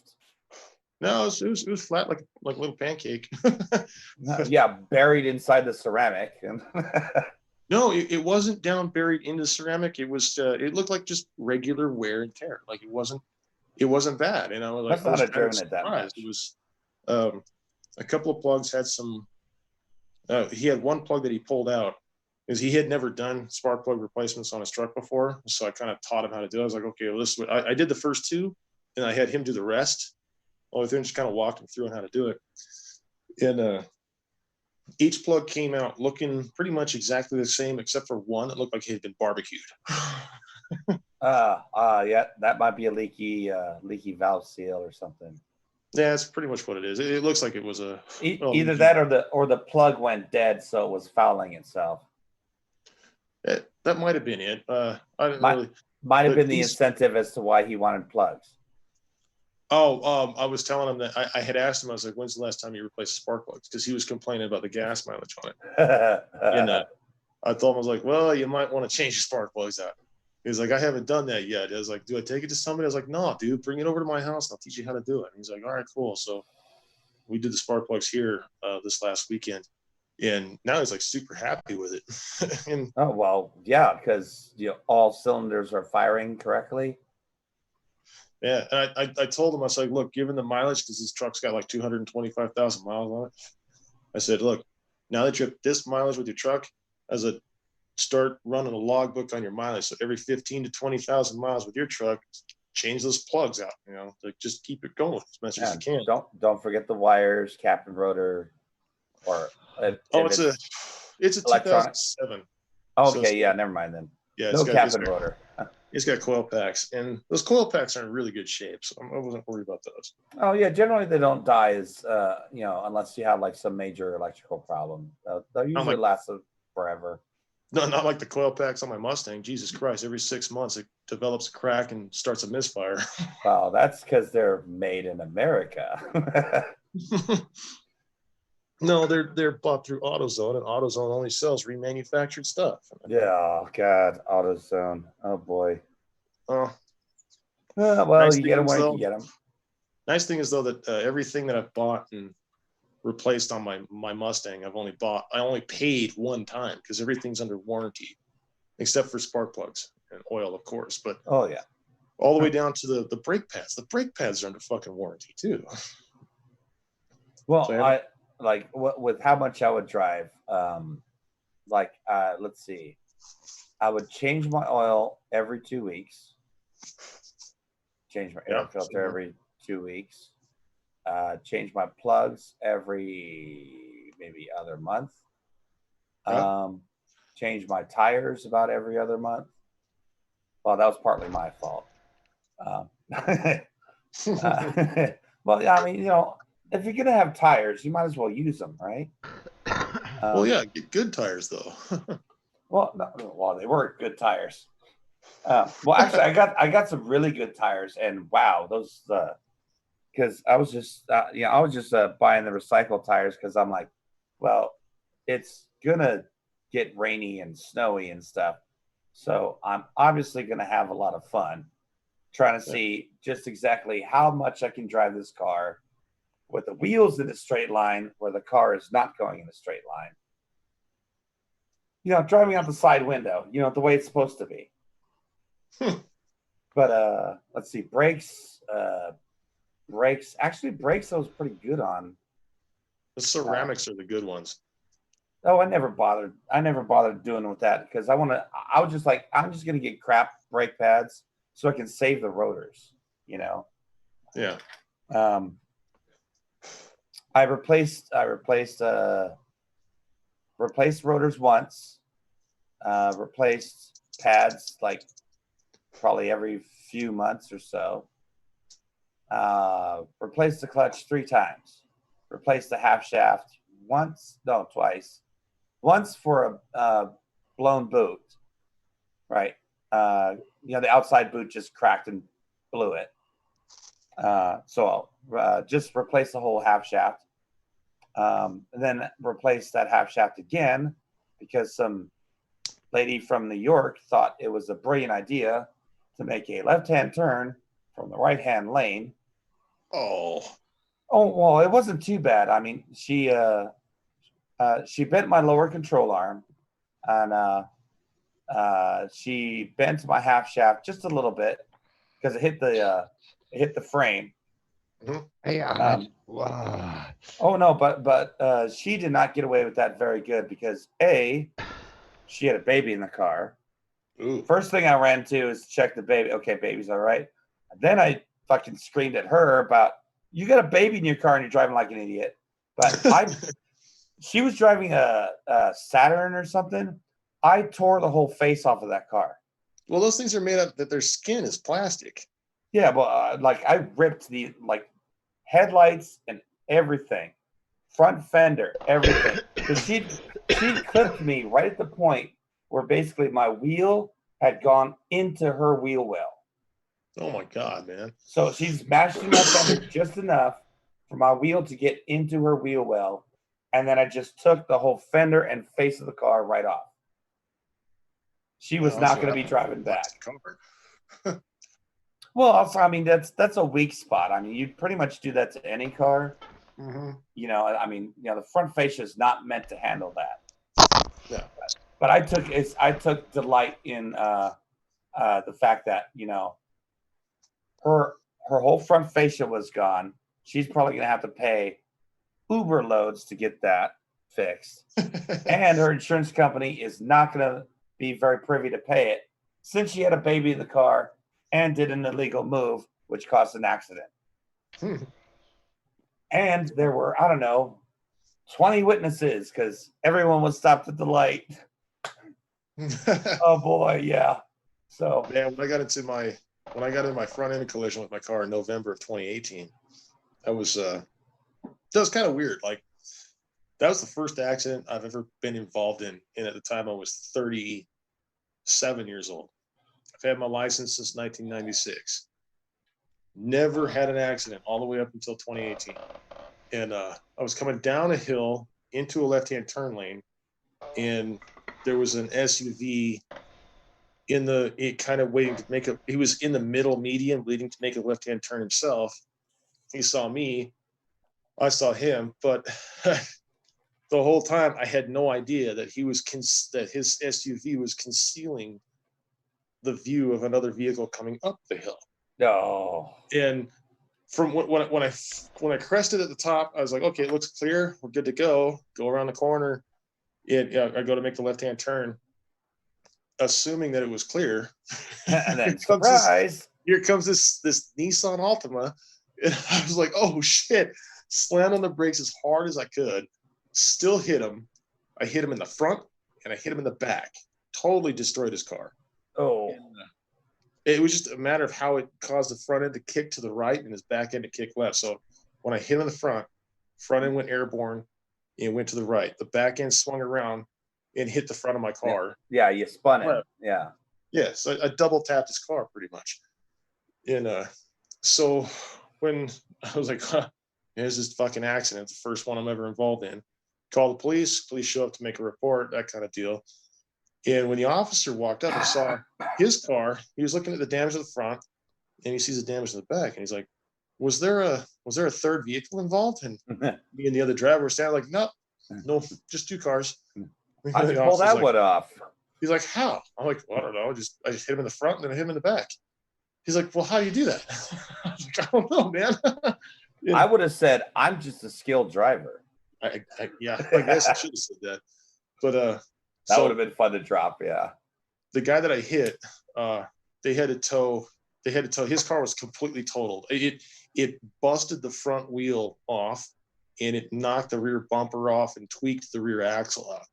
Oh, Mustang that you saw, I was able to drive it home with no problems whatsoever. Well, I just had to get a new headlight, new bumper, and new hood. That was it. Well, yeah, because you're driving an overweighted block of steel. A people eater. Yeah. I'll run through the images of my car's stuff that I've got. So that's the front of it. It's a HZ V8 wagon, 79 model. That's a bit blurry, I know, the engine bay. I was only learning how to use a camera then. Oh, you don't move the camera when you press the thing in on it. Otherwise it comes out blurry.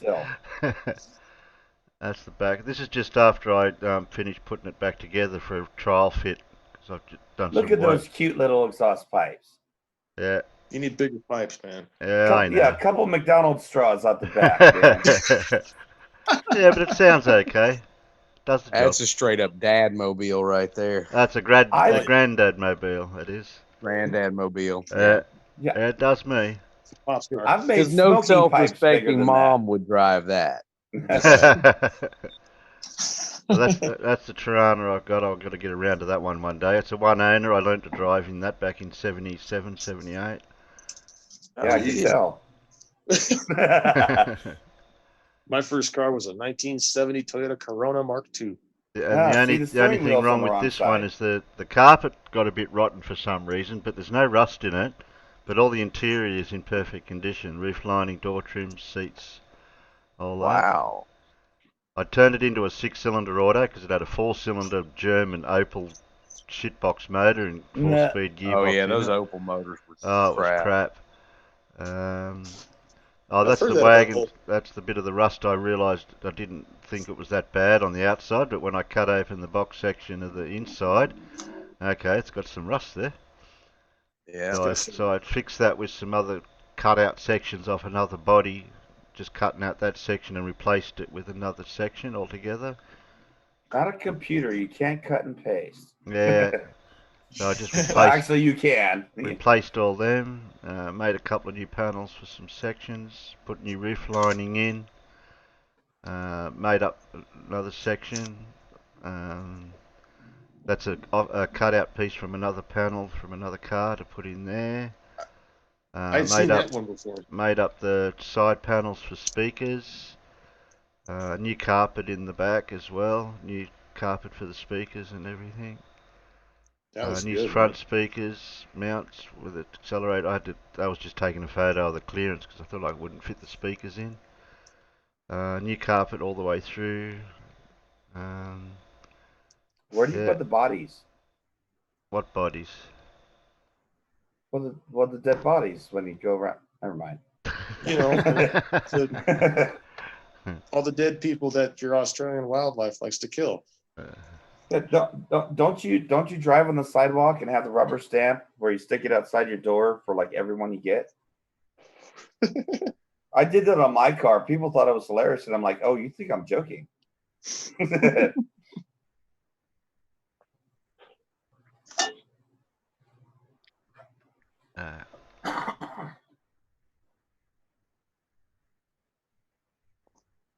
So yeah, apparently, yeah, good restoration on that one. Yeah, you've done a damn good job, Terry. Where'd Terry go? I'm still here. Oh, okay. He's just not listening. Well, I had the car off the road for 2 years, even though I still kept it registered the whole time. Because the first year the bloke come and looked at it, and he said, "Okay, I'll let you off this year." And then the next year I got it partly enough together to drive to him to pass it without any back windows, no interior, just front seats and belts, and that's about it. It's drivable. It might not be roadworthy, but it was drivable.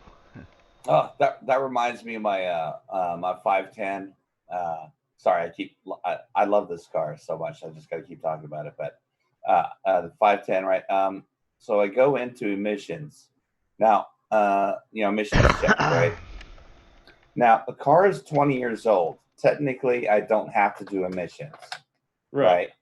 But I decided to go in anyway, and they say fail, like bad fail. What? I got new plugs. I just changed oil, and I didn't use cheap 7-Eleven oil. Casual GTX all the way. Running on the highway for 15 minutes. Yeah, I mean, I did everything. What the hell? So, oh, wait a minute. I forgot the age of the engine. I had never touched the carburetor. So, with a little clever screwdrivering, I played with the mixture a little bit on the primary and the secondary. Yes, it actually had a secondary, believe it or not. But played with that, and just sort of did a smell test on the exhaust. Right when I started, it's like, oh wow, that burns in my sinuses hard. That means hydrocarbons. No, that means hydrocarbons, heavy hydrocarbons. Soot will just make it feel like you're. I got a request smoke. for a Sandman out in the peanut gallery. Yeah, there's a Sandman. That was for 1S Death. He wanted a Sandman. No, but so I tweaked it, right? I tweaked it until like, I got it good. Take it on the highway. Woo, it's a little peppier actually. Then I took it back to emissions because like I didn't have to pay if I brought it in like within 3 days. So I brought it in that day. Passed emissions better than the current model year car. Oh, nice job. Yeah, comparable. Yeah. So I was like, ooh, I did a good one. And wow, that car died at 397,000 miles. Damn, nice job, man. Yeah, the first thing first was always put the good oil. Don't put cheap oil in your car. Oil is the lifeblood of the engine. Invest. Yep, definitely. One as Death said, what were those shit poles called that looked like a trailer of all April running gear? Well, that was one of the ones I just showed, that green. That was a Sunbird, which had the April motor and gearbox in it. I don't know what you mean by what's Carina. a carburetor? Yeah, what's a carburetor? Sorry, this is it's called antique fuel injection. Terry, can you find an image of a 1970 Toyota Corona Mark II? I don't have a picture of mine. I wish I did, but 1970 Corona or Corolla? Corona. Like the virus. Like the beer. Yeah, Corona. What model? Mark II, MK2. Mark II. Okay. Super small car. Great. Yeah, I know the one you're talking about. I've just got to find an image of one that suits. I loved it, man. Got like 50 miles to the gallon. The thing was awesome. Yeah, 'cause there's no engine in there. It's just a couple of squirrels running around. But that 1.9 liter engine was pretty badass. It was very, very strong. Yeah, there you go. That's the 2-door model. Mine was the 4-door model. I had the 4-door. See, I would always call those the Lucy car because for some reason they just reminded me of like Lucy from Peanuts. There you go. Front end. I don't know why. That's what I had. That was my first car. I had it for 8 years. But it was good, man. It was strong. It was a very strong car. I'll see if I can find the picture of my first car. Now find the drag version. I also had a 1971 Dodge Dart Swinger Special. That was a good car. I had the 225 slant 6 in it, and I had to replace that motor with a 440 Hemi in it. That was fun. The slant 6. Jeez. Oh, I even found one the same color and everything. How's that? That's clever. My first car, same color and everything. Oh wow. Cream color, the obvious motorsport color. Yeah, it was a similar color to that. The picture probably doesn't do it justice what color it was, but that's similar. I don't think it had the granddad visor. Didn't have that on it though. But that was my first car, a wagon like that.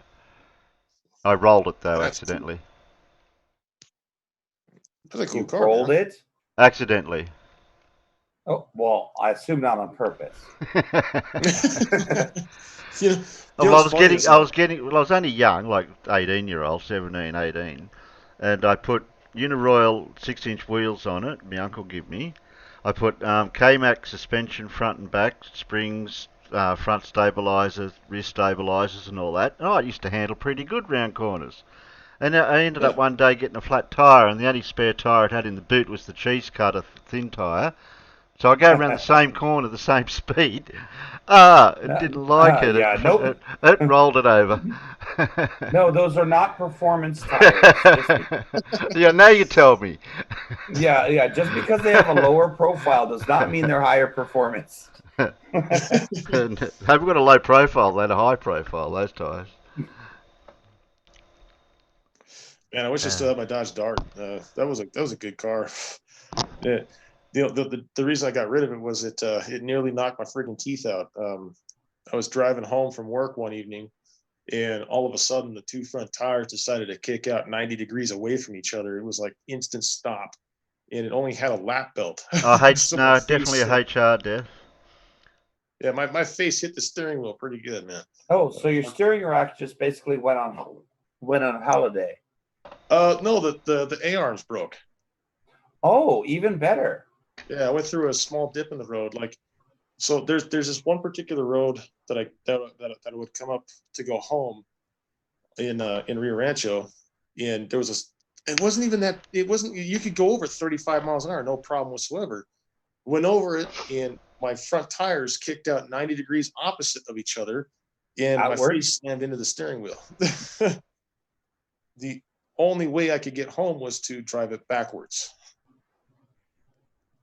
Well, that must have been fun. Oh, dude, it hurt like hell.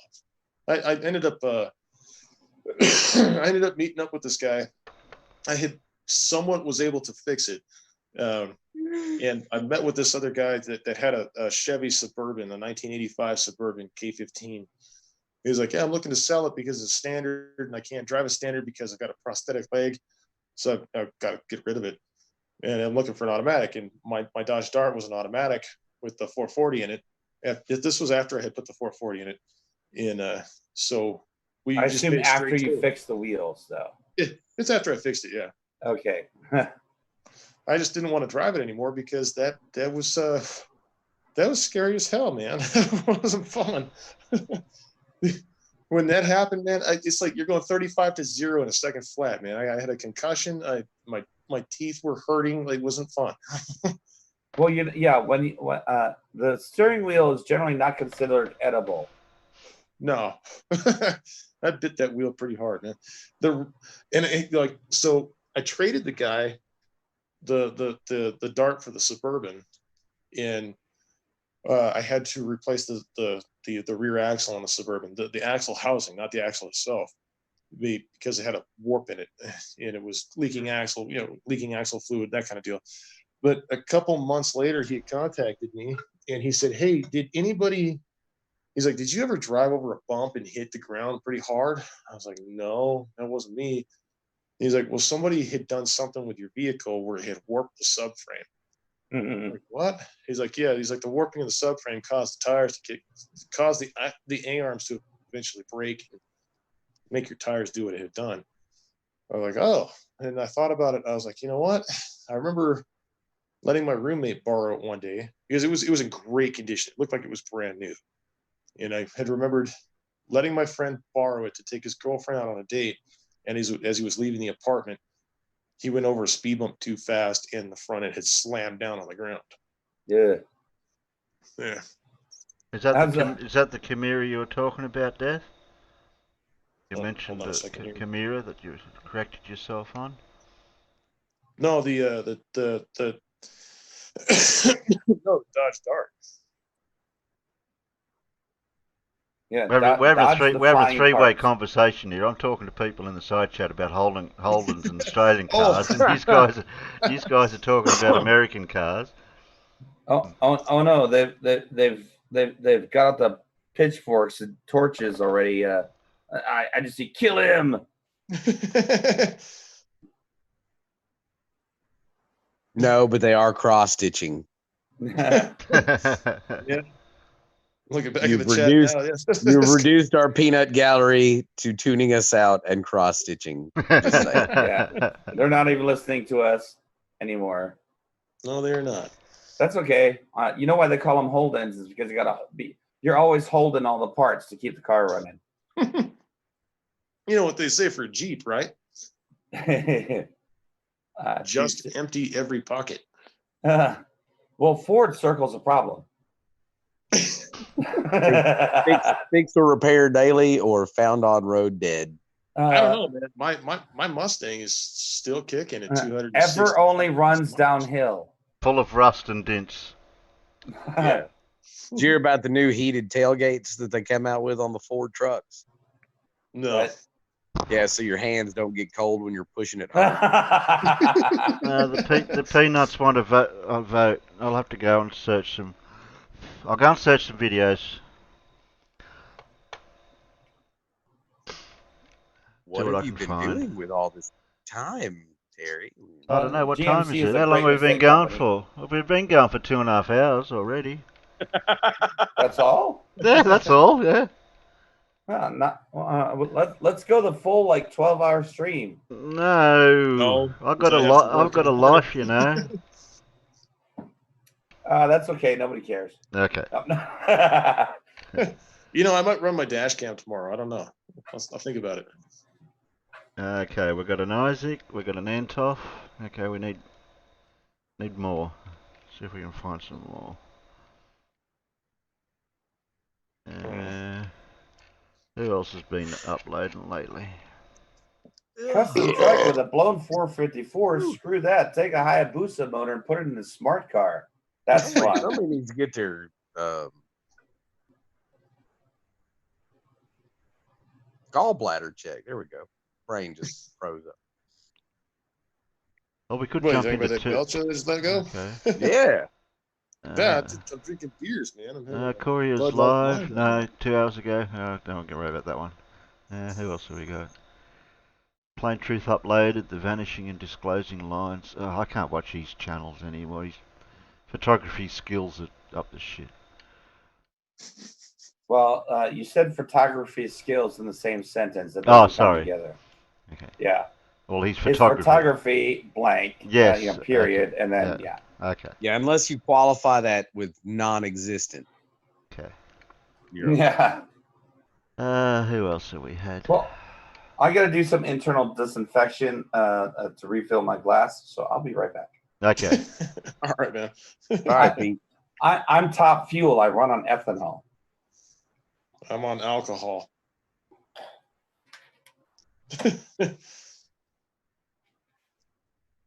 Who else have we got? I already watched Big Blue. We watched Big Blue last night, so that's that done. I don't think there's been a response put out for that yet. Who else has been out there? I didn't know whether I was going to get into these. Who does that? Schrodinger's cat. He was doing these videos on people travelling and all those sort of things. Those sort of people. Sovereign citizens. Yeah, you watch one of them, those you've fucking seen them all. idiots. They're all the same. These guys are dumber than shit, man. Like, I swear to God, like when they get stopped by a cop, they don't seem to understand that, you know, driving a car is not a fucking right. It's a privilege. they're dumb as hell. The sovereign citizens, and Well, it's they the blow my same. damn mind. It's the same. It's the same thing to do with other things that you're licensed to operate. You're licensed to operate a tool of some sort or a piece of equipment.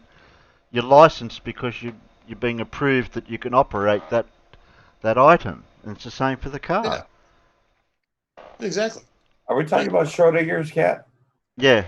We're talking about the the Schrodinger's cat and the whole sovereign citizens and their comes to their whole right to travel. Yeah, you can travel all you want, just not with a car. I'm traveling while holding the wheel and pushing on the gas and brake. That's called operating a motor vehicle. Yeah.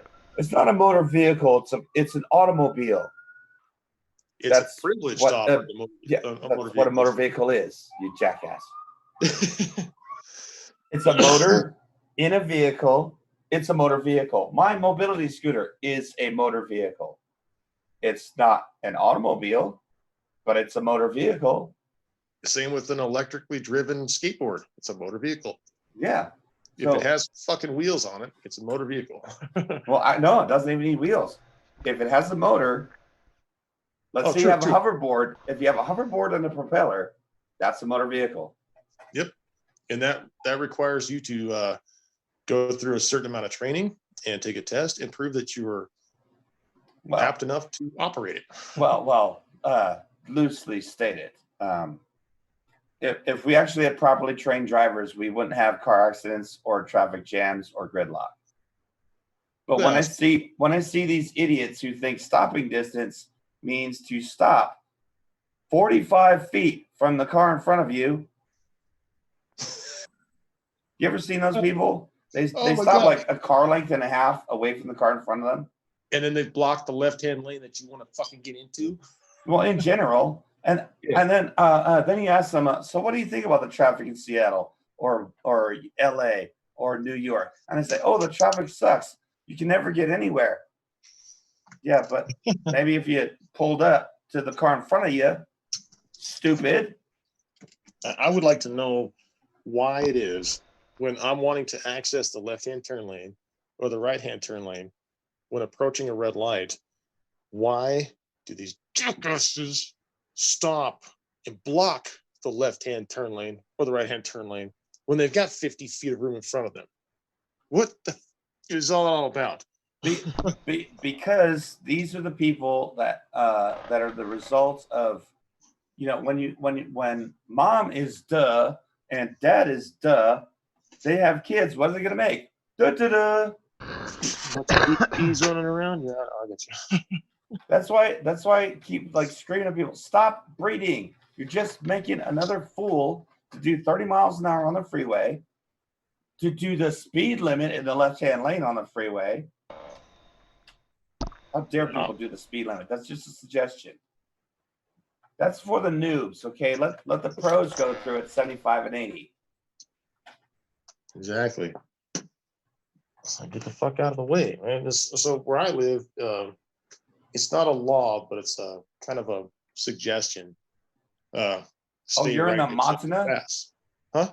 You're in Montana? No, I'm in New Mexico. What happened to old Mexico? No, not the old Mexico, the New Mexico. New Mexico, United States. We have to actually put New Mexico, USA on it because there's a lot of dumbasses out there that don't know that New Mexico is a fucking state. No, it had to be called New Mexico because that was land stolen from Mexico. Yeah. But no, it's, like I said, drivers out here, fucking idiots.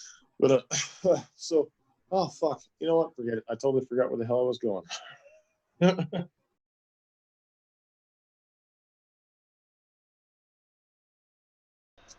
Oh, sorry, man. I will dial. Yeah, I forgot to censor. I was just going through some other videos. I've only got 2 videos. I can't find any more. Bit slack tonight. It's not my fault. I'll dial back the foul language, man. My apologies. Although I've only got. He's just frustrated because he hasn't seen my new line of my new line of driving aids for the courier. We have a special rack that fits any vehicle of surface to SUV missiles, and we have the anti-minivan grenades. Oh, great! Yes, and we also have the laser guided beamer removal tool. What about the laser? Do you have any kind of like a heat-seeking soccer mom kicking tool? Oh well, no, that's the anti-SUV missiles. They're heat-seeking and they go to the smell of dirty diapers, excessive makeup, or a cell phone call during while cell phone signals. I think you should program the Starbucks coffee in there too. Yeah, that too. Well, make it easy for the peanut gallery. I've got the Anton video, or I've got an Isaac video, so that way they can pick one or the other. We know they're still going to vote for 4, right? I was going to say I'm voting for 4. Yeah, exactly. Between 3 and 5 that is needed. I'm not typing it, Terry. That's why it counts. It doesn't count against me. Well, you're not allowed to vote anyway, you know. Well, that's the other thing. There you go. I can say 4 all I want then. Yeah. Isn't that a good ploy? Isn't that a good ploy? You can get away with saying 4 when you're on the panel.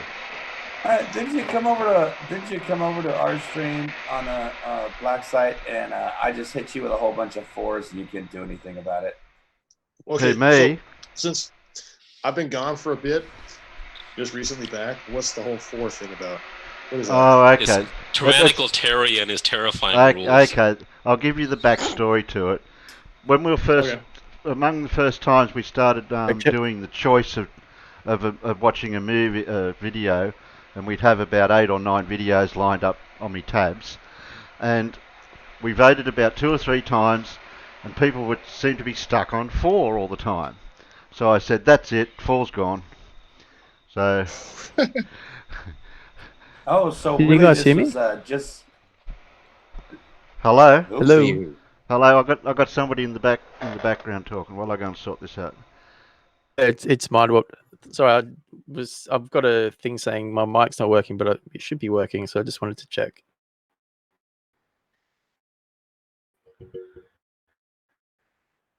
Sorry. I'm kind of. I don't have it on this laptop. Can I stay on here? Is that all right? I didn't realize you were live. Sorry. Oh, I'll be quiet. Yep, sure thing. Sorry, I just came onto your Discord. I didn't realize you were streaming. Sorry, mate.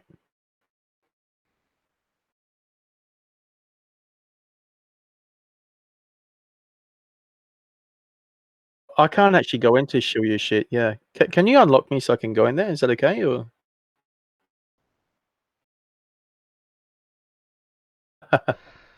Sorry about that, yeah, it Peanuts. says I. I'm just sorting someone out in Discord. Sorry, fellas. I didn't mean to Wait. butt in there. I didn't realize we were live. No, Sorry you've about got oh no, you've oh got no. you've got the Aussie role. You've got the Oz Squad role. You've got Yeah, it the says right I don't have roles. permission to send messages in this channel. Don't know Well, why. that's weird.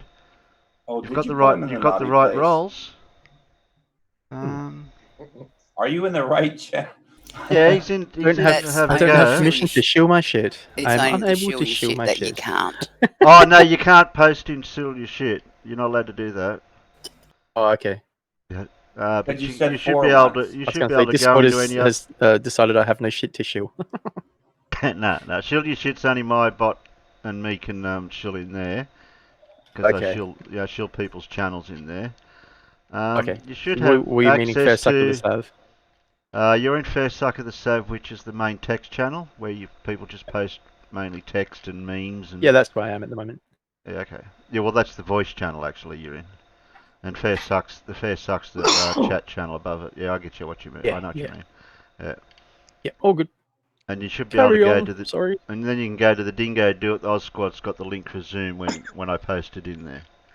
I wanted Okay. to apologize while I'm talking. I just wanted to apologize. Yesterday in the show, I re-listened to it, and I was kind of getting annoyed at myself because I was over talking people, and I must have had a delay because when I was actually when it was live, I wasn't over talking, but then when I was listening to it, I was really badly over talking people, and I just wanted to apologize for that. I must have had a delay. Yeah, it's the You delays weren't is a listening. bugger sometimes because you can talk over people and you don't realise it. You weren't listening to the stream, but replying on Discord or something, right? I was on the show, but I was going through Terry on Discord through Have a Go, You Mug, and you guys were all on Zoom. So there was probably a delay there. Yeah, slight delay. Yeah, very slight delay. Yeah. I, Okay, I all was good. cutting people off left, right, and center. We get So, away yeah, with it sorry here. about We're not that anal about certain things. Yeah, I just don't wait. like doing it. Oh, shut up, everyone.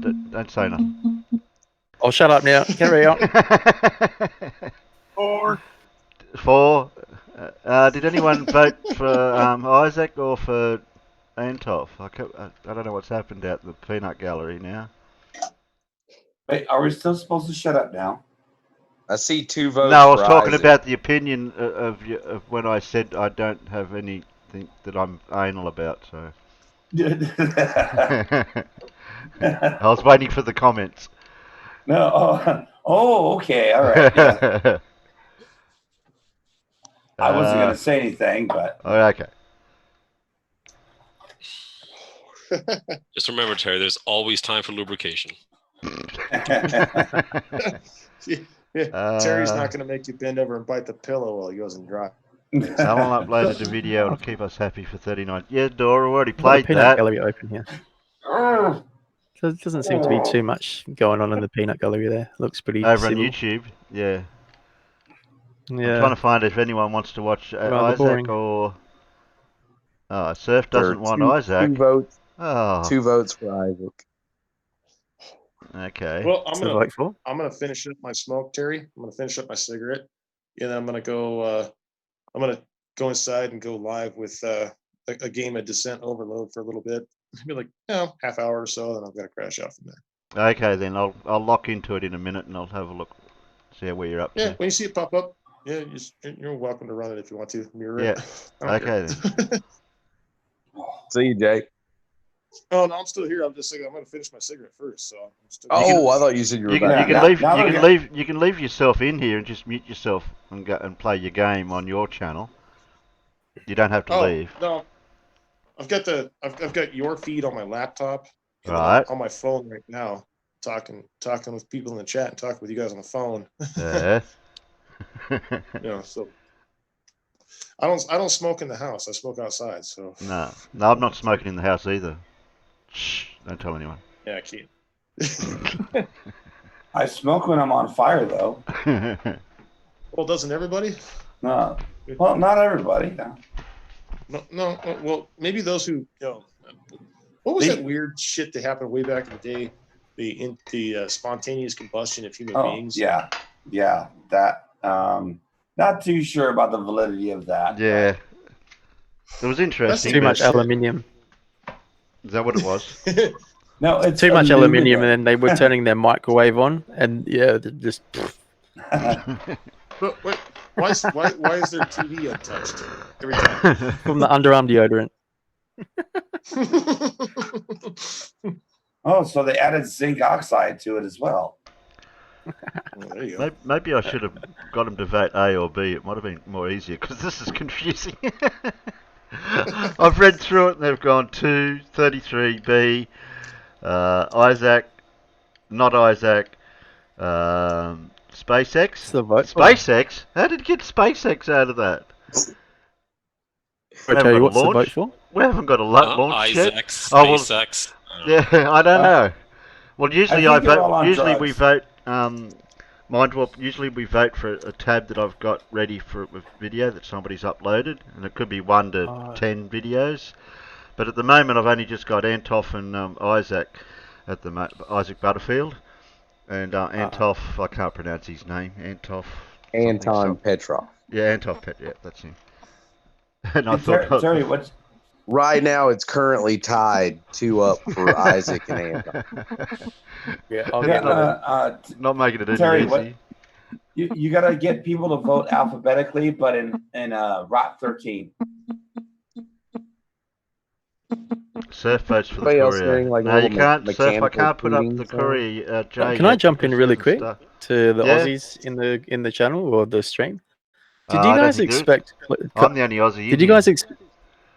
Oh, really? Oh, Yeah. well, did you expect Clive Palmer to do what he's just done? I usually, I haven't been able to stand the guy, and for him to come out and use his own money to bring in and pay for the manufacture of that malaria drug, so that every single Australian can get it. That's pretty kudos to him. Eh? That's I a wasn't new expecting one. that. I haven't heard that from one. him. That's a new one. Yeah, I Clive don't know Palmer's about using his, his own money to pay for the manufacture and supply of the malaria drug to every Australian out of his own pocket. That's pretty cool, eh? What is this going to help with the virus? Yeah, supposedly it helps. I don't know that it it either does. kills it or it stops the severity of it. It's I can't remember what the it might anti-malaria deaden it a drug's little called, bit. but Oh. so Well, Clive because, Palmer, because there's not much around, and so Clive Palmer is actually using his own money to get a pharmaceutical company to make some and get it to Australians as quick as possible. I just always found him to be like a big man, just full of himself, but he's actually backing his word up. So Yeah, goes against what you hear about people. That one. yeah, I wasn't expecting it, because you know how he's always going on about Australia first, like look after that, and he's actually like proving his words. Like, yeah, not many politicians can say they've done that. So Well, I haven't got an kudos ABC. to Clive I Palmer. haven't got an ABC News update with him in it recently in the last few hours. One SDF just said, "What has Clive done now? He has paid for out of his own pocket to pay for the manufacture and supply of an anti-malaria drug to every single Australian, which is pretty good." Okay. I'll pick up on that and I'll find that when I can. I'll But- play but ABC. I'll play ABC News because I know I won't get struck with them.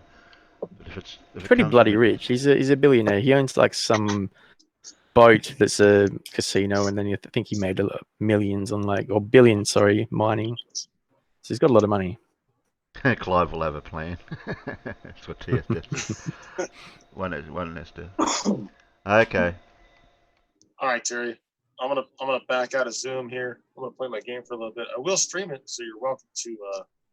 Yeah, I'm just going over to your channel now, and I'll get it. I'll get it. Why doesn't our Discord stranger just join the Zoom? Oh, he hasn't got Zoom set up. I haven't got it on so- my laptop. I'm on my gaming laptop, just doing some just stuff. Just yeah, take I the don't have link Zoom on and here. it will. Yeah. You'll have to download it when you get around to it, and it's zoom.us, and you'll figure it out. I'm trying to deal with a few things at the moment because a lot of my suppliers are closed down because of coronavirus. So I'm trying to deal with rebooking clients and trying to source materials and stuff. So I've got. Okay. I just thought while I'm on the computer, I'll just join the chat, but I'll remain mostly quiet. But yeah, so I won't join. So you will Zoom end up later. coming onto Zoom eventually when things sort themselves out. I've got time, yeah. Yeah. Because I am trying to keep the panel as a regular for us Aussies anyway. Yeah. The thing is if you go to the Zoom link, you can join without downloading it. By the way. Yeah, you can join without downloading.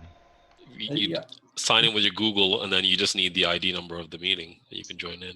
Yeah, or even you go there, it's going to ask you to download it, and then you just download it. And it usually says sign in with Google Chrome, doesn't it? If you go through just clicking. Sign in with Google in general, not Chrome, just Google. It's Google in general, yeah. All right, Terry. My game's up. I'm looking for it. I'm trying to work out what's going on here. I got the right. I got the notification there. I can share it. Yeah, I'm on his. Yeah, I just went to notification. Oh yeah, I've got it now. I've got the right one. It's up now. All right, there you go. Okay, so I'm gonna back out of Zoom, man. Okay, we'll watch your video, and then when you're playing, we'll get into you later when you get going. Okay, so I'm gonna back out of Zoom, man. You'll enjoy it. I'll talk to you. Okay, you'll hear me on my stream, of course. I think we're coming through on your channel. Yeah, you'll enjoy it. I'll talk to you. Okay. All good. Hey, it's dual mirroring. Oh, somebody's knocking on the door. So we voted for Antoff or Isaac. Did anyone figure it out? The other one. Okay, either one. C. A B, C, D, A. Q. We'll watch Antoff because I like to learn stuff. And then we'll watch Terry. Hey, Alan. Hey, Alan. What are you doing going live this morning? Because we're all home and we can't do anything. Yeah, but you never go live on a Tuesday morning. No, I don't. Now you're gonna go right over my first ever bloody premiere.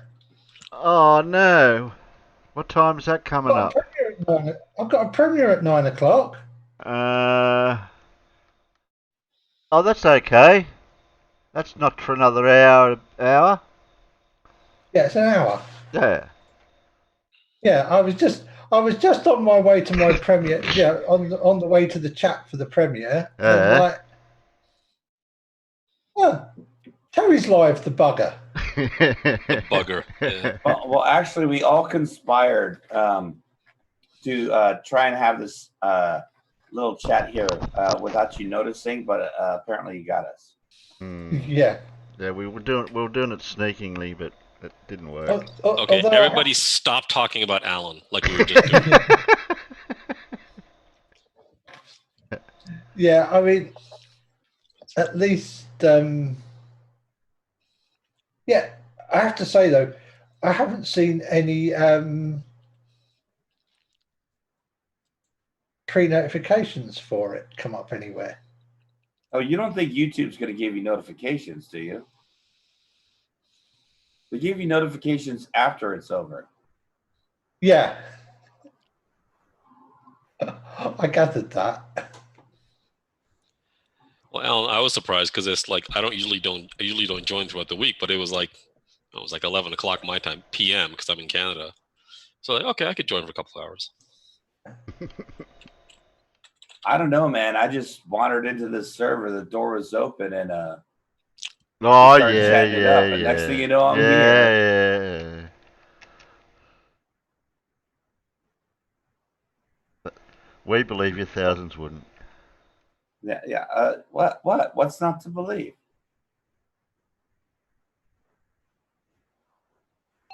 Yeah, Yeah, I'll set the reminder. Premieres 8 p.m. My 8 p.m. That can't be right. Yeah. What time is it now? Shit. 7 o'clock. Your 8 Oh, p.m. is it's my 7. 9 a.m. Yeah, that's right. It's nearly 7 o'clock now. In an hour. Yeah, I've got it ready. Reminder's on. There you go. Yeah, on your YouTube channel, it should show your local time as it understands it. Because There it is. we had this discussion yesterday when I was thinking how did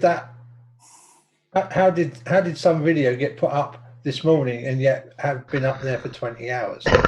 It's because Terry. There you go. Never. I'll spam you. I'll shield your thingo out in there. Yeah, I haven't even got to my thingo yet because Yeah. I got to my YouTube channel and the first thing I see is Terry Davis is live. Your next thought was that bastard. See, Terry, Terry, you let the secret out. Just message me the link in Discord, man. Which link? The Zoom link. It's in Oz Squad. You got the key. Oh, yep, cool. Yeah. It's a special key. Look after it. Will do. And don't forget to deafen and mute in here. Mute in Discord. Yeah. Yeah, I'll do that. I've done that now. Yeah. Where was I? I get confused. Play. Oh, and play. You're going to play Anton. Oh yeah, we're going to play Anton. And good morning. I think so. Morning, Pip. Hey, Pip. Good morning. Morning, Pip.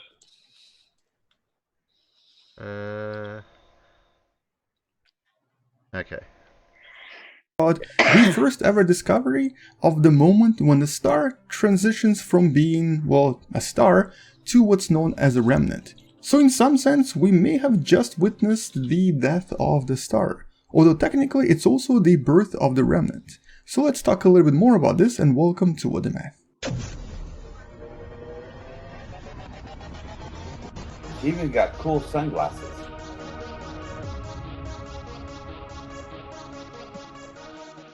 So let's start this with a bit of a history. Back in 1700s, specifically over 300 years ago, the famous William Herschel, one of the first and most prolific British astronomers, while using his homemade telescope, witnessed some unusual objects he couldn't really explain. They did look kinda like Jupiter and Saturn, and also seemed to possess a kind of a cloudy appearance, and because of this he decided to refer to them as planetary nebula. Basically, kinda like planets and clouds mixed together.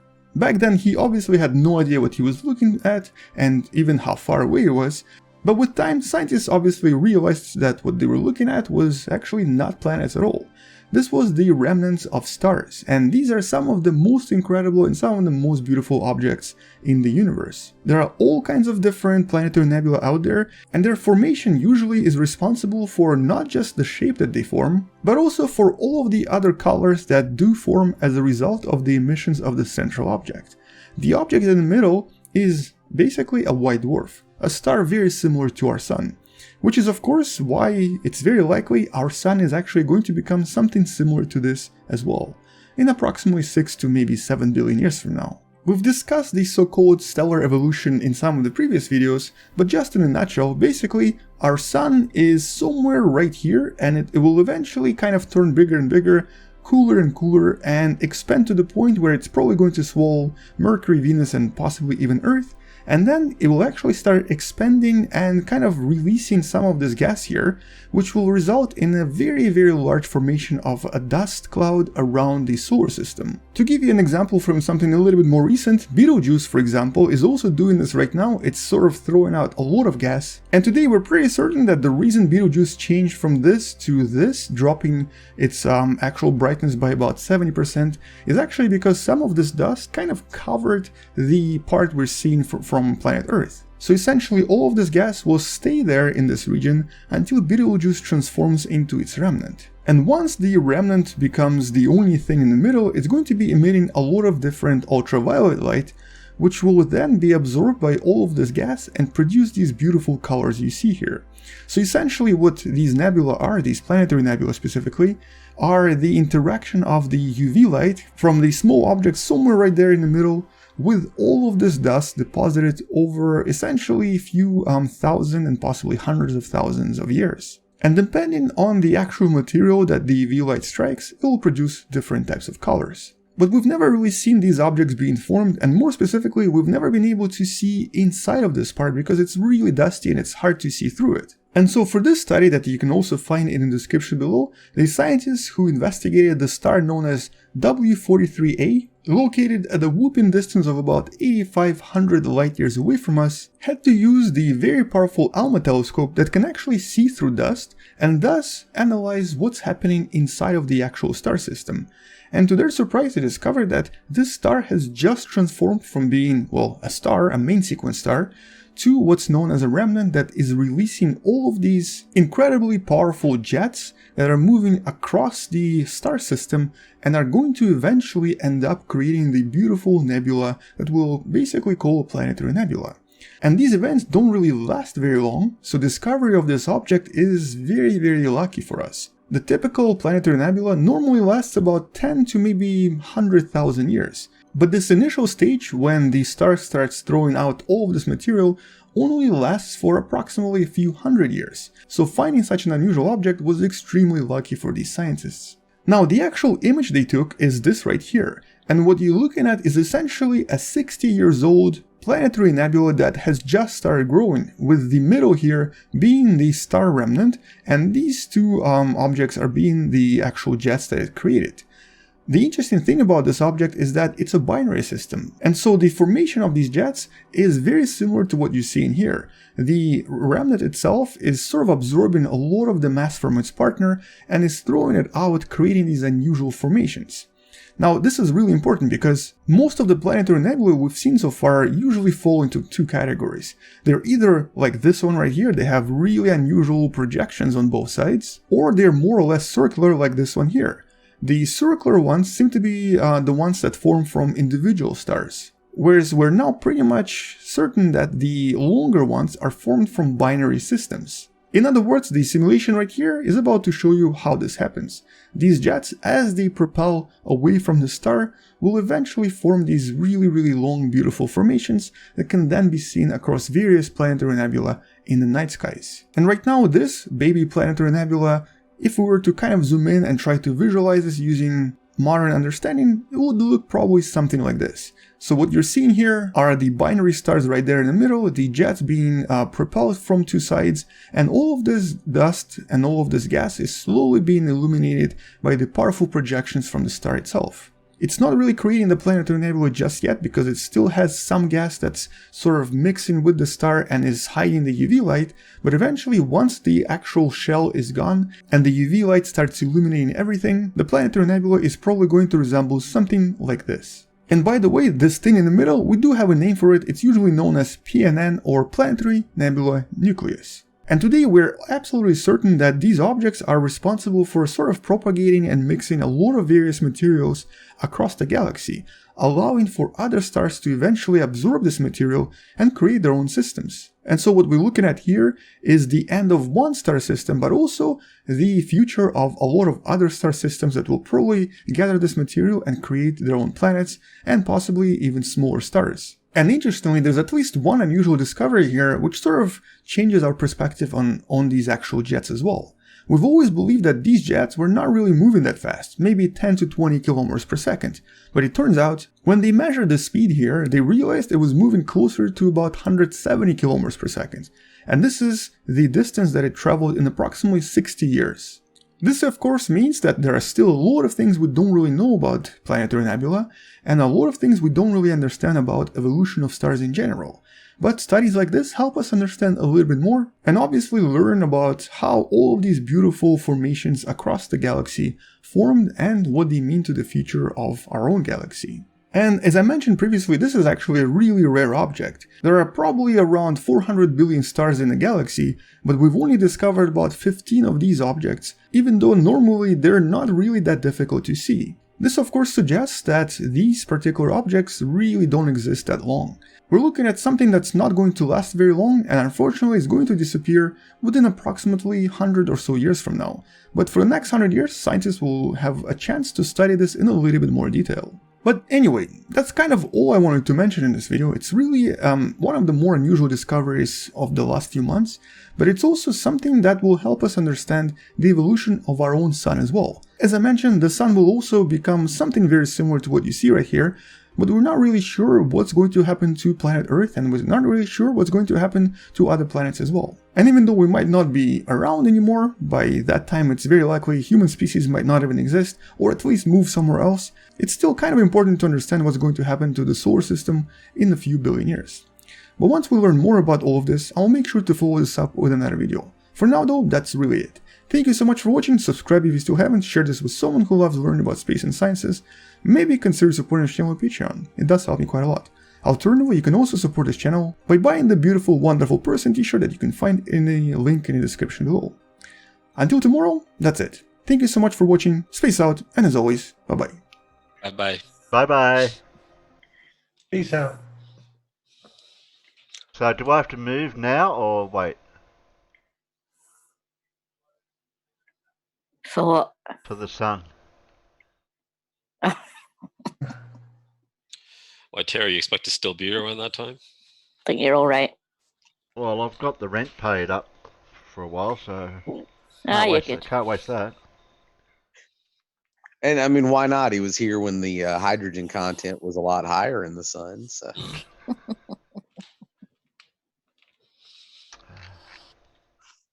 Okay. Oh, here's the other one. Has Jay gone yet? There we go. We'll have a quick. We'll spy on Jay for a second.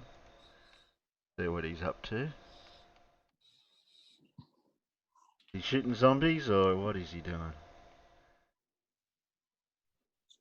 I thought Looks he like was he's in an asteroid or something. I thought he was out in space. He's in an asteroid, I think. Who's over Or a there? planet or something. Are my regulars Nope. over there having a spy on him?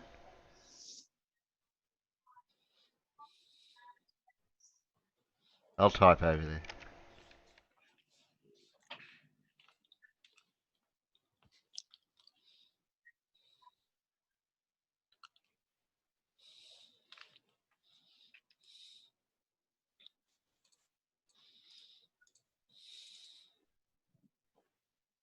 Oh, somebody's naked over there.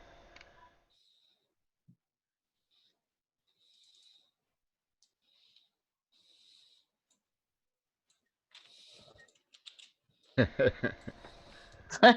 you can type. Yeah, you can type. You can type 4 over there. Yeah, no, you just say that's going to count to your future vote.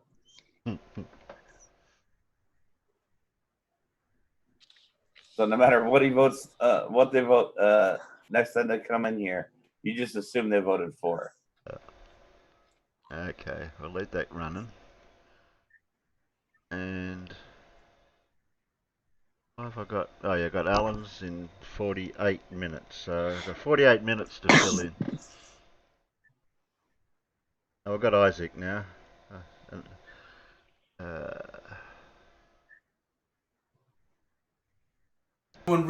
I just really hope you're doing not bad at all. That's basically the whole point of my life. I'm talking rubbish. Don't worry about that. Ladies and gentlemen, this is important. This is the most important video that I will ever make because it's about beards. My beard is big. My beard is beautiful. My beard is voluptuous. It's sexy. It's fantastic, and it is gorgeous. No, it's not. Exemplary, and much like No, me, it's not. extremely modest. Many people who are subscribers to this channel probably have never seen me without a beard, and that's actually goes the same for a lot of people in my family. I can't remember. Do I have a chin? Where does the chin live? I'm pretty sure I've got a little bit of an indentation there, and that's what I'm trying to hide. But seriously, if you're a man and you don't have a beard, now I understand some people can't have them because, okay, they're not allowed to have them at work. That's fucking bullshit. That's against human rights. But other people can't grow them. Maybe there's a patch here, a patch there, everywhere a patch. You need to grow a beard if you're a man. Oh, shit. If you've got a dick and balls, you must have pubes on your face. That's all I can say. But one thing came to my attention recently. I learned a lesson that I didn't know. And that is, if you're a woman or someone who identifies as a female lady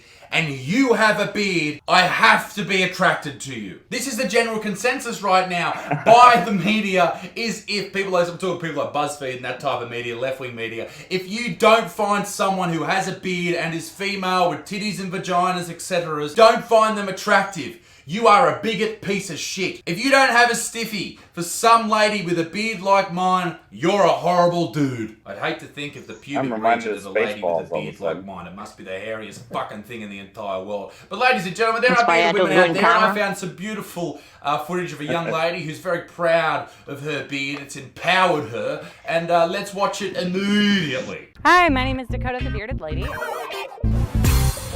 Being able to finally grow out my beard, you know, it just makes me feel really good. I'm happy. I feel like really pretty. What in the fuck is going on? I feel sexy and you shouldn't. You really, really shouldn't. You know, I know a lot of people don't like me to say that, but I feel sexy. It just makes me feel like a better person. I first noticed that I was able to grow facial hair when I was about... What the fuck is that photo? Are your hands covered in dick cheese, love? What the fuck's going on? You know, imagine that on top of puberty. I grew up in a small town outside of Los Angeles, so that was even more fun, being in a small town, you know, dealing with puberty, being queer, you know, having a beard. Oh my god. Like, I get it, don't get me wrong. It must suck being a female with a beard and having to wax it and shave it and trim it all the time to try and fit in with societal norms. But there's a reason those societal norms exist, because if you don't fit into them, it's fucking gross.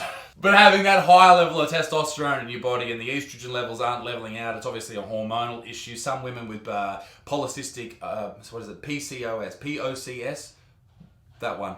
A horrible condition that a lot of women have. Apparently that affects your estrogen levels, and that's why some of these women have beards. But you gotta shave that shit. I got a monobrow, right? If I don't fucking sort this bastard out, it grows thick and bushy. Two fucking caterpillars coming together like the bloody human centipede or some bullshit. They're joining up and they're just consuming each other's shit. It's fantastic. But I have to trim that shit, otherwise I look like a fucking Neanderthal.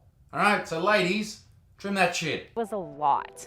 Originally, my family took me to a hairstylist to have it waxed off completely. And that sort of started me on a 10-year-long shame spiral. A shame spiral? What world are you in? You shouldn't be ashamed of it. I know it sucks. We all have things about ourselves we hate. But you shouldn't be ashamed of it, but you also shouldn't be proud of it. If you know what I mean. You should work on it. Fucking get rid of it. Jesus, have a fucking shave. Where I was just ashamed of the fact that I could grow a beard. It was actually really damaging to my self-esteem for a long time there.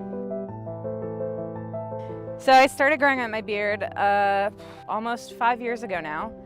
And honestly, since I've done that, it's the happiest I've been. Why grow it unless you want attention? That's the big thing here, you know? She obviously wants people to look at her, and when you find out later in the video that she's in fact working in a circus as a part of the freak show, you're like, well, Are you really upset that people are looking? That's your whole job. It's just been totally incredible. Like, I feel more feminine. I'm not shaving my face every day. I'm happy that she is happy. Do not get me wrong for even a second. But how does having a lion's mane growing under your chin make you feel more feminine? With this motherfucker right here, this beard, I could grow a clit tomorrow and still be more of a man than any dude running around with no fucking beard. I feel better about myself. I feel good.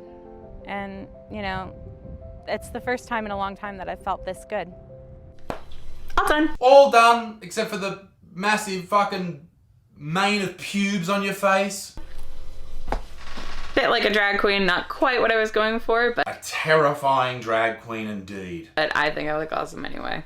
So I am the bearded lady, but I also am a sideshow performer. I am what's known as the human blockhead, where I hammer things into my sign. For fuck's sake. I'm a lady with a beard and I want to be accepted in society and not judged. I know how. I'll shove some scissors in me face. You know you could just solve this whole beard problem if you just lowered those scissors just slightly and trimmed the face. Is that not obvious?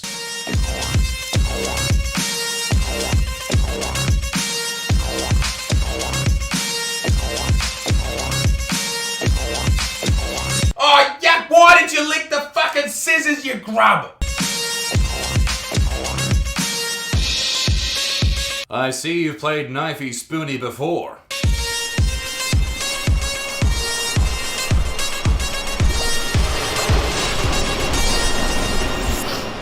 Now, regular Victor mousetrap takes about 2 pounds of pressure to break the spine of a mouse, killing it instantly. I'm going to take those life-ending 2 pounds of pressure, and I'm going to apply them directly to my dick. But here's the thing you may not know. According to Vice News, there's a study that are suggesting that beards are evil and any man with a beard is sexist. This study right here found that men with beards are more likely to be sexist than men without. Australian researchers Oldmeadow and Dixon posted that men with relatively sexist attitudes would more likely allow facial hair to grow than men with less sexist attitudes. Two things. That's fucking garbage, okay? Just because someone has hair on their face, it doesn't make them fucking sexist. And secondly, your sample size of 500 people, where did you do the sample size? How many of these people were from a low socioeconomic background, from a high socioeconomic background? There's so many factors. You can't just interview 500 people with beards and then deduce from that men with beards are sexist pigs. Like we are.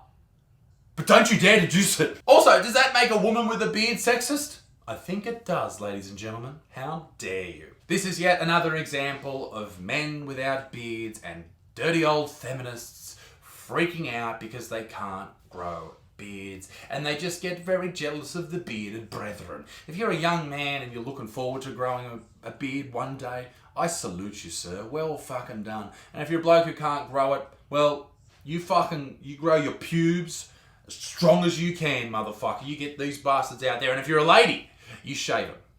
I understand the hypocrisy, but guess what?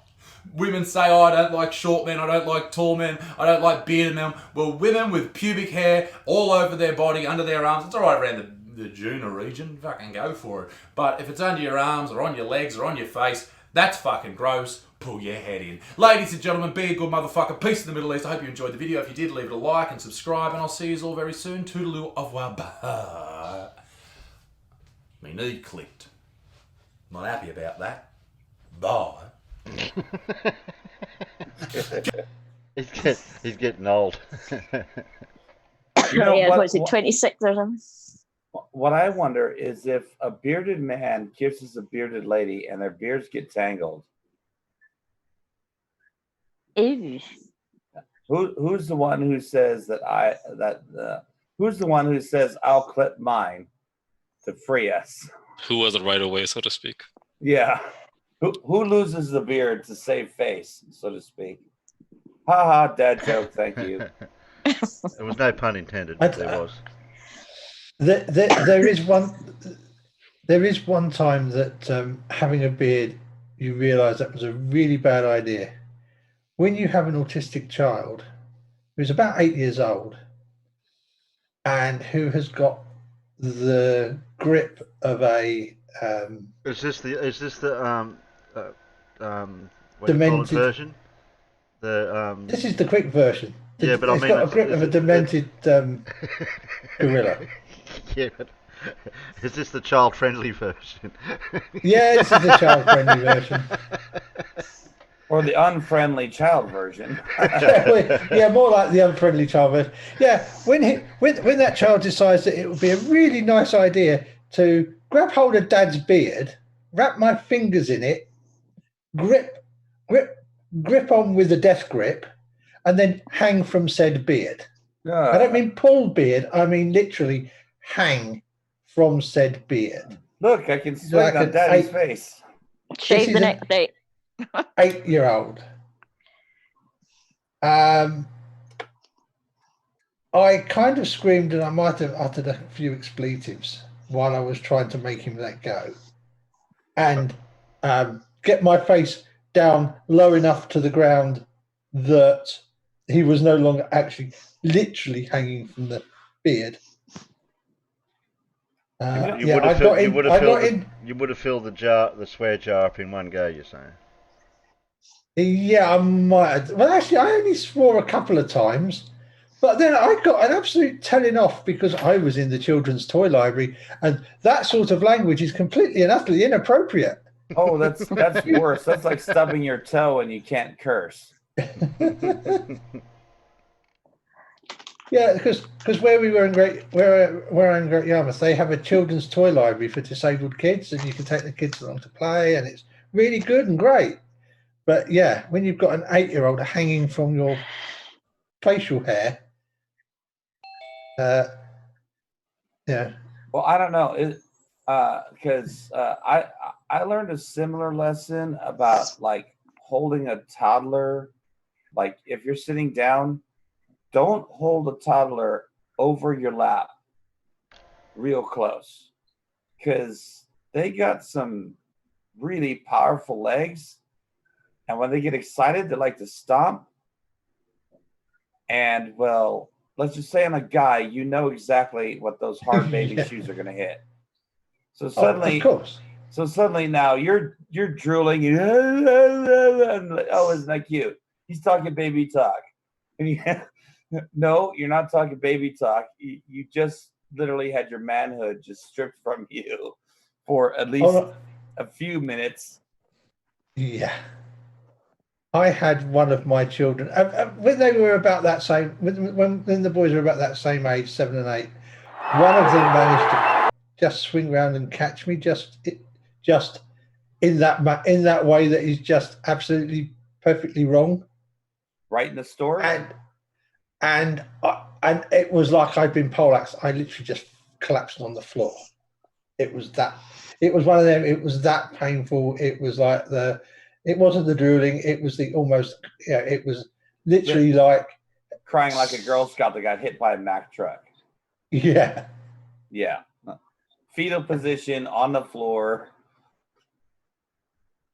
Yeah. Why did I have children? Why did I do this? Because you're a glutton for punishment.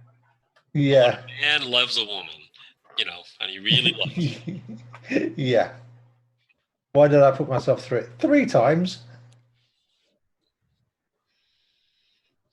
Oh, I know. Because now I've got grandkids and I can hand them back, and they're really good. This is why I don't have kids, because I don't want to raise my voice 2 octaves higher. It doesn't matter, because you can be walking down the street and somebody else's kid can quite easily do it to you anyway. Oh, well, then I just kick them like a football. I'll kick a field goal with them. No, you won't. No, you won't, because they'll have poleaxed you. Well, hey, what if I was wearing a cup that day?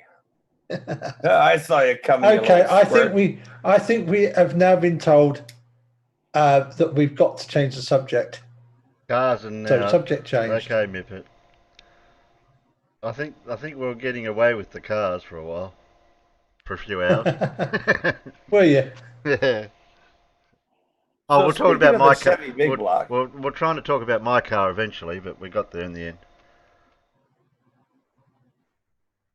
We snuck it past her, so. Yeah. I was too busy listening to these American cars. And four cylinder. Oh, what? And their big V8s. And the 4-cylinder jack craps. Yeah. No, we weren't talking about Cortinas, Alan. That's okay.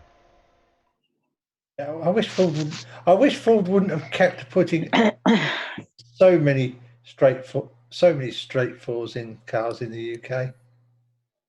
John Hawkins keeps giving me a video. I don't know what it is. It's gonna I'm kill looking for you something, but guys. I don't understand what. everything's all bloody virus. I got no idea. It's got no context.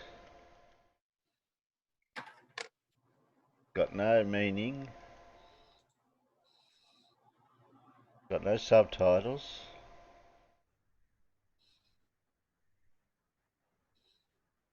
I know what that is. That's the Indian-Pakistani border flag raising and lowering ceremony. It's how to have a fight without hitting anybody. It's an international dance-off. It pretty much is. I mean, these guys are absolutely brilliant. No, they just had a disagreement outside the bar. So like, all right, step outside. We're gonna dance this off. Step ball change outside, buddy. Yeah. It's kind of, a mix of military drill and dancing. And, well, I guess it kind of has its roots in the New Zealand haka. It's interesting how strange traditions just keep going on. And like you, as an outsider, you're just like, why are they doing this? But for them, it's like, it's very meaningful. But, because, everybody has their ridiculous traditions, but, it's like, what is just so strange? Like, But you gotta admit, on a scale of 1 to 10, this is like a 9.5 as far as ridiculous goes.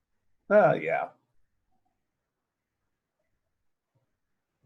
I mean, I want to see like an American-Canadian border dance fight. Yeah, but you're not two nuclear powers that are basically bordering each other and have been and unlike us and the Soviets in that same period of the Cold War, they have been actually having real live wars between each other. Fair. I still think a border dance fight is the way to go. Oh, I mean, I agree. This is the whole. Yeah, it's. I think it's the sunset. I think this is the sunset series. It's like they do it every night at the border. Oh, speak truth, speak truth. And like you say, they get huge crowds turn up to see it. Speak Truth has a new video out. I forgot that I saw that today, but that just landed in the internal.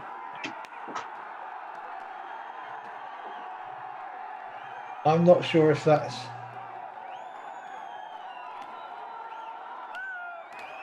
Oh, what if they made a mistake and that guy just like booted him right in the nuts? I know, it's like, there's lots of waving the guns around. I mean, lots of these hard boots. These guys are. Oh, and they're all they're all what are termed ammo boots. So they're all hobnailed. So they're doing this in hobnail boots on concrete. Oh, the corns must be amazing. It's I mean, the fact that I don't know if you've ever tried walking in hobnail boots. It's not easy because they really want to slide on the on anything that's hard. Yeah, that makes sense. It's like walking in cleats. Oh, and every time he does a high kick, I just like my hamstrings hurt. My eyes water. Yeah. I mean, those guys are absolutely brilliant when they're doing that. It's like an Indian hacker. Yeah, well, it's an Indian Pakistani hacker, essentially. Well, you know, if they put the keyboards on the desk instead of on the ceiling, it might be a little easier. Yeah. Ministry of Silly Walk. Yeah. Indeed. Yeah.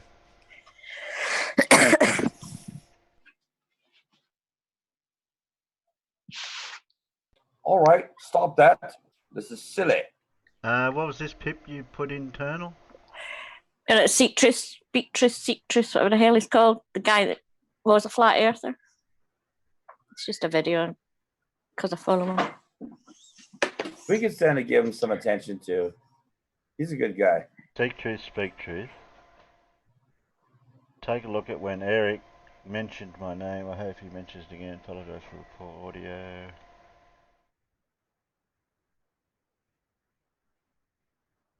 Okay.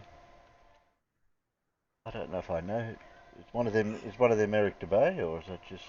It says destroying Eric DeBay. I have no idea, Terry. Hello, hello, hello, hello, hello, and welcome to Seek Truth and Speak Truth. I hope you are having a wonderful, beautiful day on our rotate oblating spheroid. I know times are a bit tough at the minute for everyone, so I thought I would do a bit of light-hearted with some damaging comments, shall we say, of a video of a certain little deceiver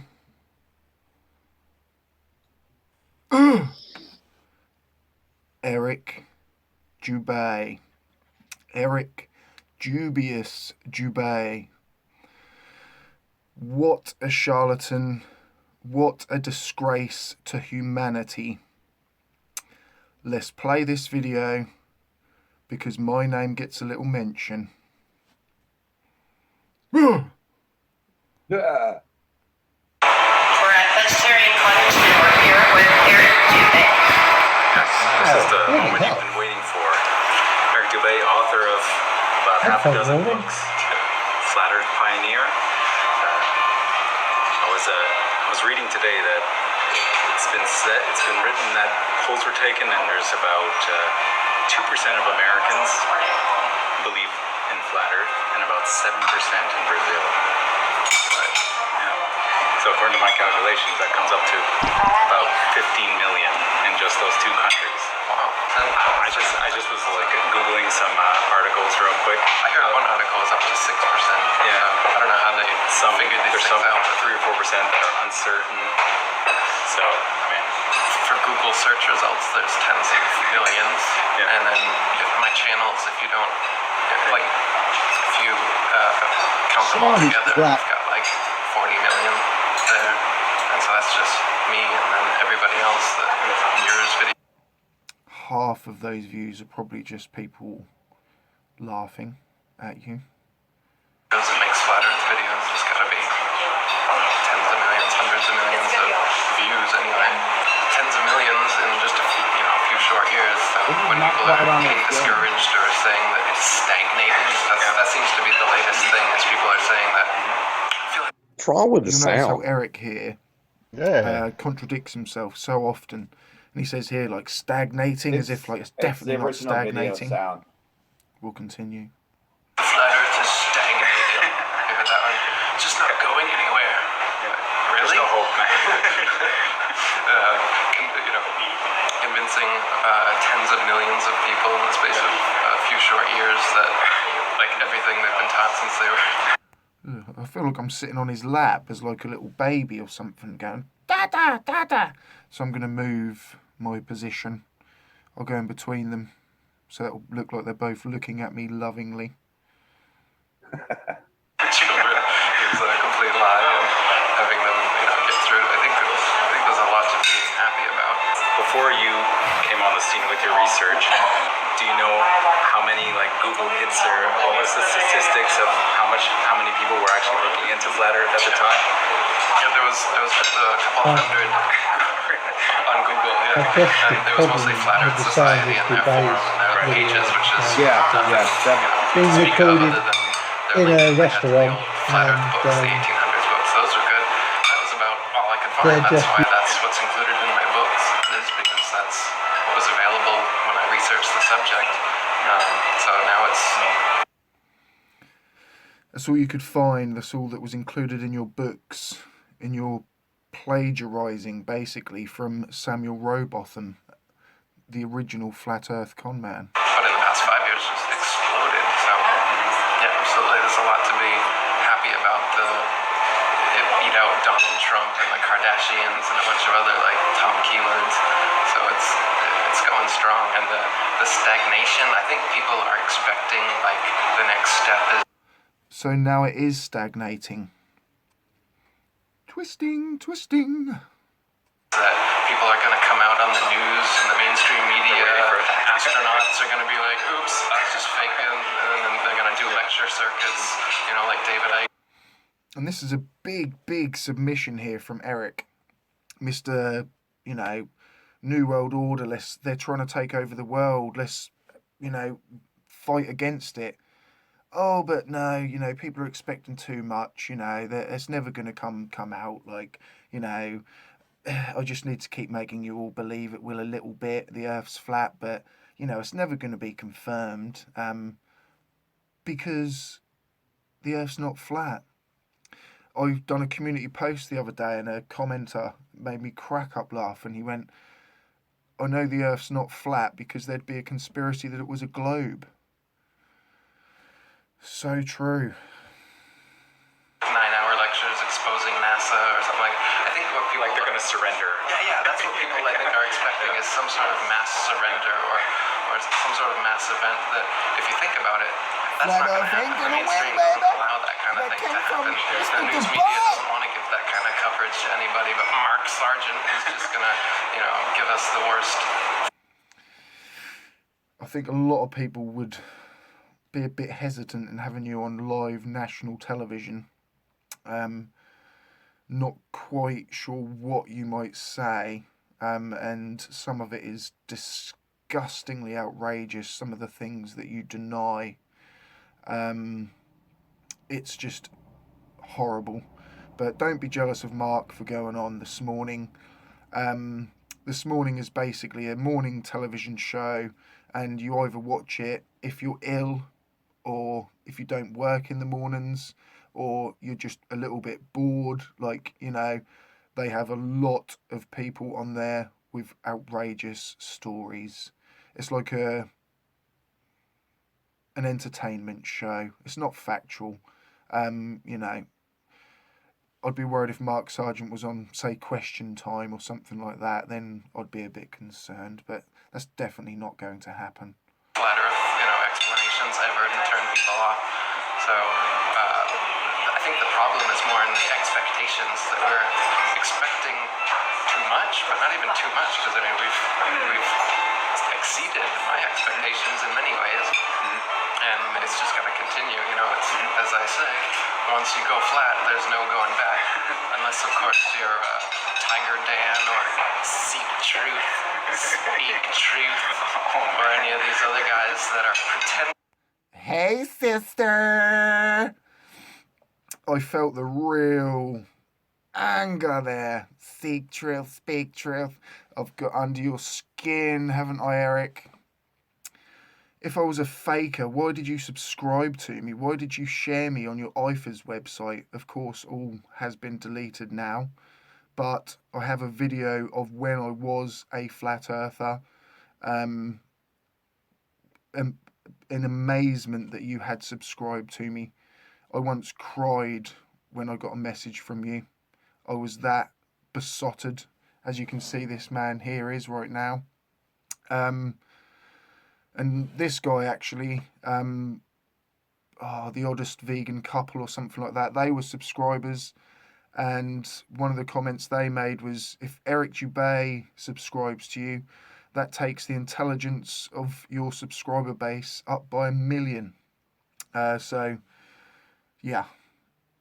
His Clearly to be flat earthers first to gain street cred in the flat earth community. You're brainwashing me with the way you're talking, man. Sorry, I've been drowning on my monotone cadence that just hypnotizes people and makes them believe the earth is flat. You brainwashed me into thinking, knowing that the obvious is true.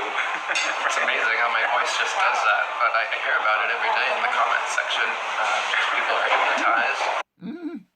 I hear about it every day in my comment section. Well, there you go.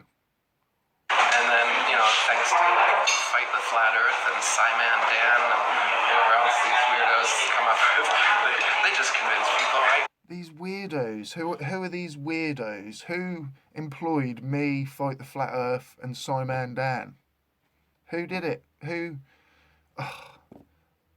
I could understand them two because they actually know things.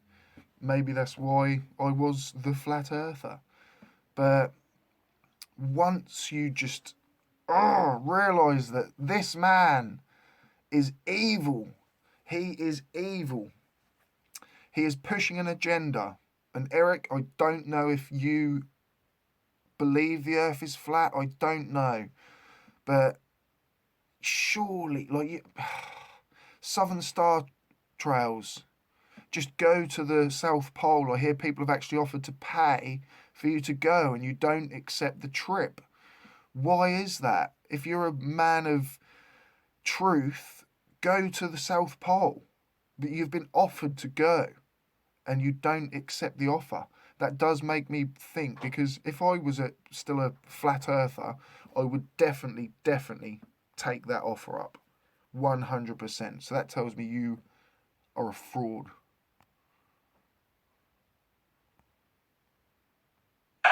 I'm a con man, and they were hypnotized with all my magic, my word magic. They're so busy. We're right in the middle of the counterattack now, the censorship. I heard about a year ago, Google took down that line "to not be evil" from their code of conduct. And that's it. I'm not going to play anymore. If you do obviously want to watch it, go and watch it. I'm not going to link this video. You can find it if you do want to. What is happening right now is very, very serious. And people like these are pushing something that is false. It is fake. And it is damaging. It makes you distrust things such as science. People are going to stop getting vaccinated. And I don't know the facts about vaccination, but I know that more people live now than they used to. Child death rates are so low compared to what they were. Children mainly live now. There's no massive world order agenda to try and kill people off or anything like that. This man is a disgusting liar. The Bedford Levels experiment proves curvature of Earth. You can do it yourself if you want to.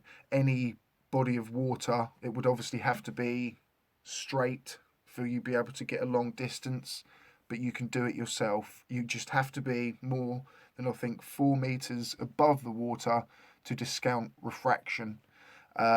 And not 1 foot above the water for horrendous black swan diffraction. Everything within flat Earth can be torn apart within minutes if you actually think with a critical mind and a critical brain. If you are woke, you will realise the Earth is not flat. Forget about pictures, forget about anything like that. You will distrust NASA.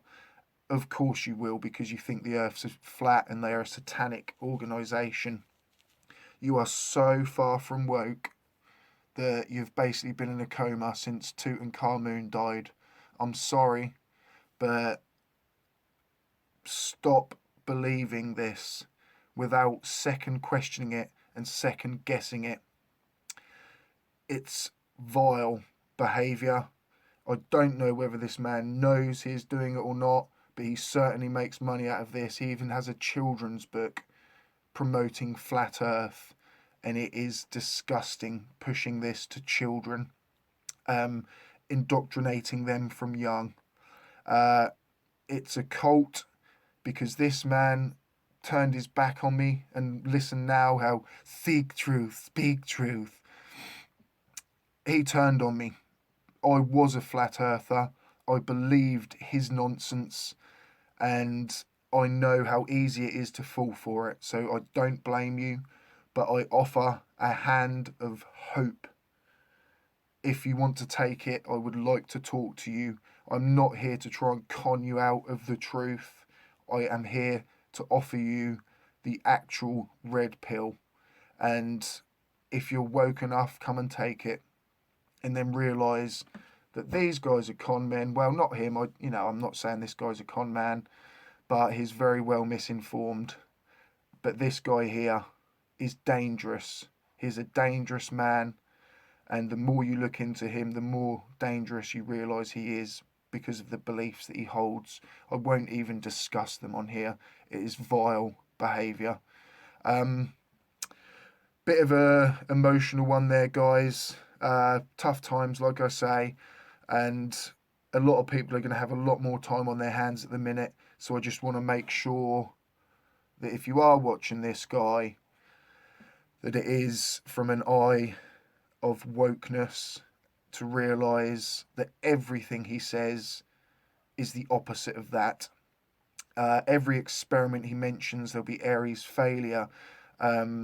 Just so many things that he twists that are not right. And if you do hear him, double check what he says, and he is wrong. Right, that's enough for today, guys. Keep it global. Keep coming back.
Terry, are we muted?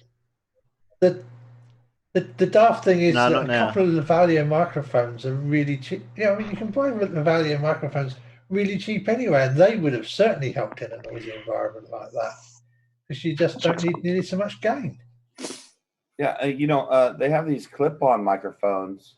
Yeah, that's what they are. They're called Lavalier mics. Oh, okay. Sorry, I know that. Yeah, lavalier microphone. Yeah. All right. I'm not very good with the foreign vernacular. pronunciation. I think we are. Yeah. call it a I lab. believe They they're call it called a lab. labs. A lab. Yeah. Skyfly Brian and I were kind of wondering which one's on top. Yeah.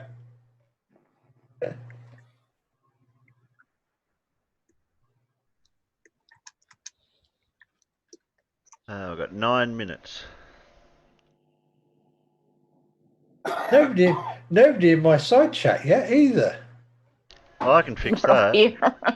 Are we still muted? No. Oh, okay. This It's delays. Surf, it might be you. There you are. I'm here. You am here. Oh, it's supposed to be I am here. Oh, Wherever you go, there you are. Oh, that'll do. You am here. Well, we're not all here. Or shall I say, all of us are not all here. Yeah, I mean, at least I'm sure you can guess that this isn't going to be a hugely long video for a premiere, because that's the one thing I don't like about premieres sometimes. Going in, you have absolutely no idea how long the video is going to be. And I don't mind it so much with a live stream, because usually a live stream, but when you know you're just going to be watching a video, it sometimes I think it'd be nice to know how long you're in for. Well, I agree. That's the first thing I look at. How long is the darn thing? Yeah, because if I'm not going to want to start watching a 40-minute video when I've only got 10 minutes to spare.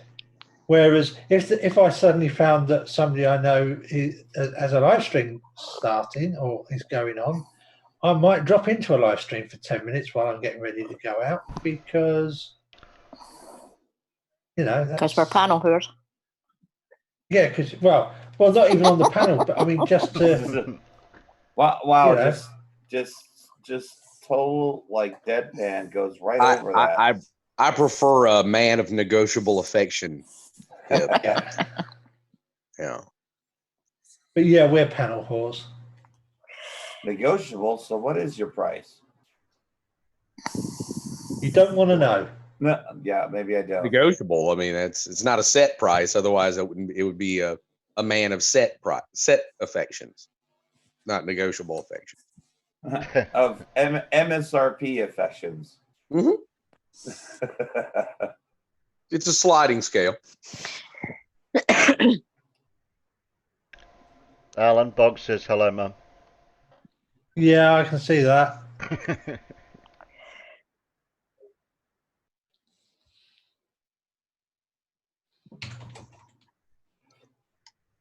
Yeah, SciManDan dropped one. How long have I been going for? Nearly 4 hours.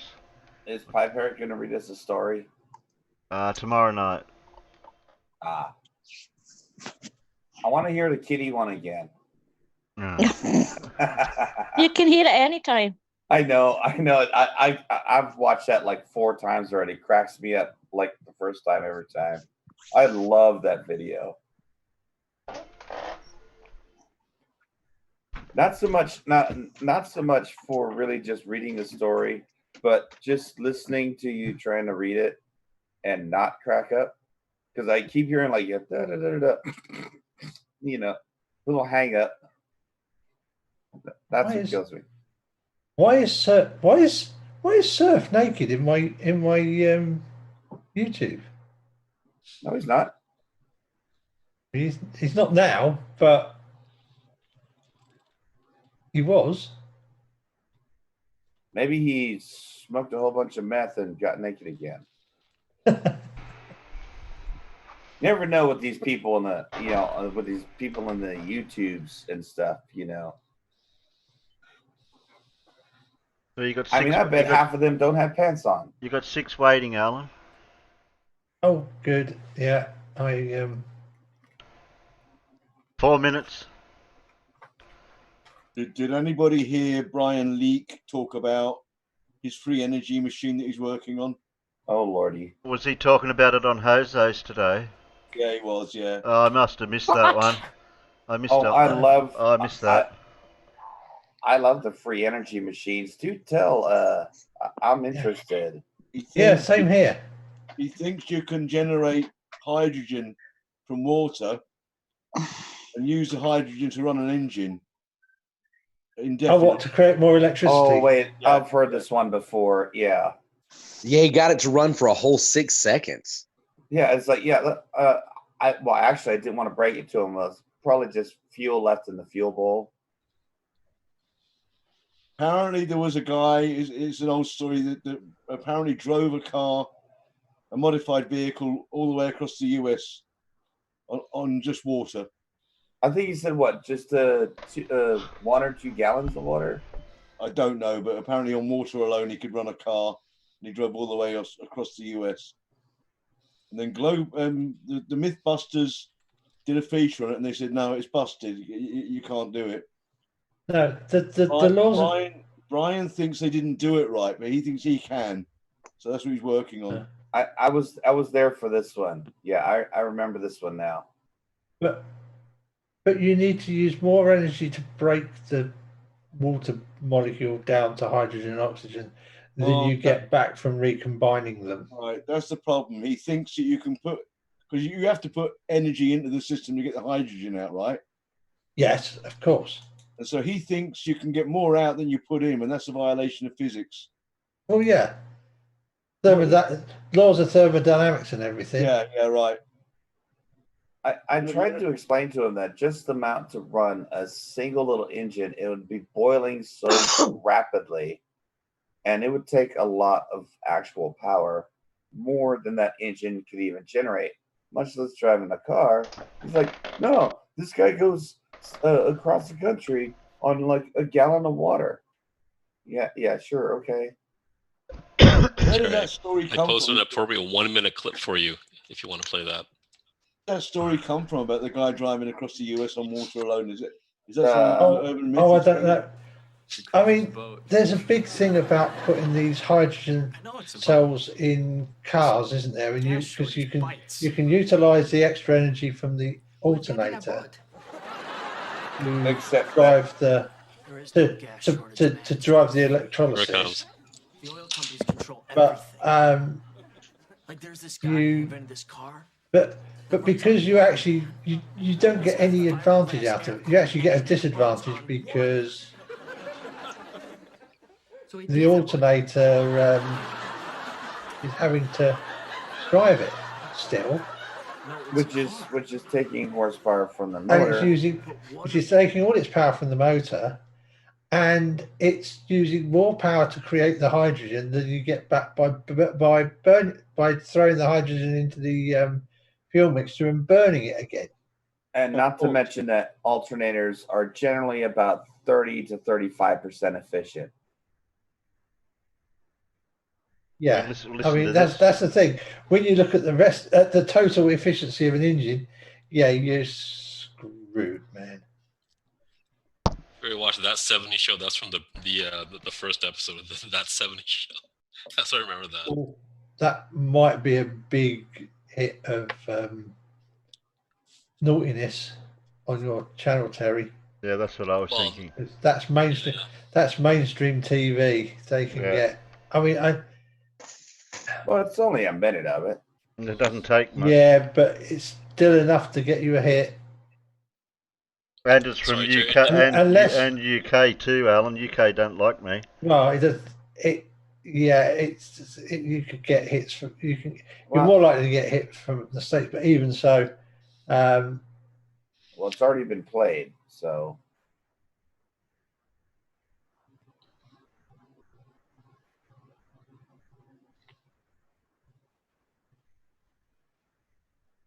Well, we did talk over most of it. Well, yeah, that's the best way to listen. That's got to be like Creative Commons editorializing or something, right? No, I don't think. Unless they've changed all of the speech, so overdubbed the speech, probably not, because there's no transfer. No, I don't think you have to quite go that far, because I've seen a lot of people throwing clips like that, and like they never got struck. You know, the video's like 8 years old, and you know they're fine with it. Well, here we go. Alan's premiere's coming up. Whoa, my premiere's coming up. Please, though, try to change the intro. That music is. Like, Can't do anything with it. Oh, did you cut it up? Yeah, that music is That music, yeah, I know. There's a way to do that. I forgot how, but there's a way to. I found a way. Yeah, mute it. What I mean, like, you know, in the video or in the stream, to use a different intro instead of the YouTube one. I don't know why they decided to use that painful screeching nails on chalkboard sound. I know. And also, it's like a headphone hazard. Yeah, I know. And it's my stream. And it didn't go over to show you shit too yet. No, that's what I mean. It's like, what's going on? It hasn't been picked up at all by the bots or anything. No, Alan, I'll get the notification of the stream tomorrow morning. Yeah, probably. Well, it's not. I mean, it's just a it's a premiere. So I just did it. So I thought, yeah, there won't be anything going on at 9 o'clock this morning. I can have a bit of a. Yeah, Terry's not streaming. There's nothing happening. No, exactly. Yeah, I'll set the premiere for 9 o'clock. That'll be great. Yeah. Well, it's a good thing Terry isn't streaming right now. Yeah, it's good that I'm not streaming. Yeah. Goddamn dogs. Wait, they can hear us out there, can't they? Yes, they can. Oops. Forget everything you said. Just look into this neuralizer right here. Everybody check for spelling mistakes. Oh, plane. You really plane. don't think. Plane. Great, we got a notice. Yay. Another plane. Another Plane. Another No, plane. Plane. Brainy really wants They're sound. There's more there isn't any sound. Look, I've got it up full volume, Brainy. Stars don't make a sound. Just make your own noises. Whoosh. Yeah, plane.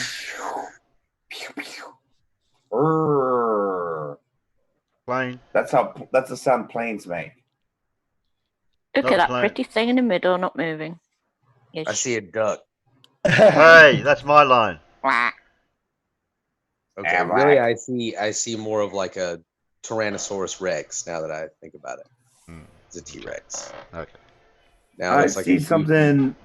Ooh, I see something not safe for work. Okay. Shocker. Good thing I'm not at work. Can I play it backwards so it looks normal to me? I'll play it in reverse.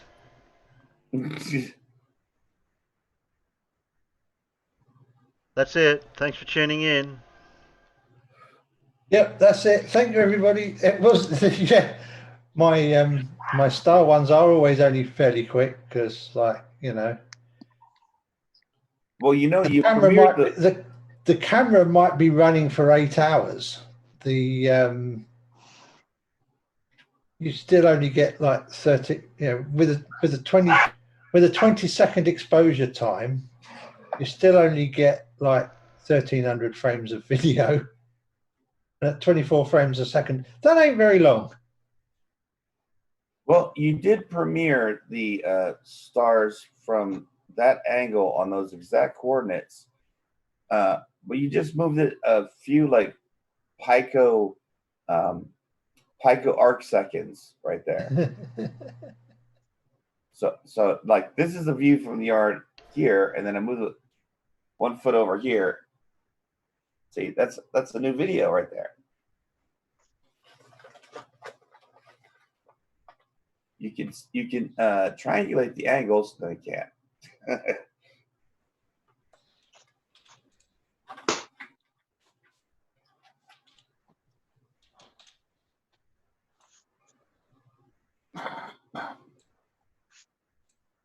I think we might watch SciManDan.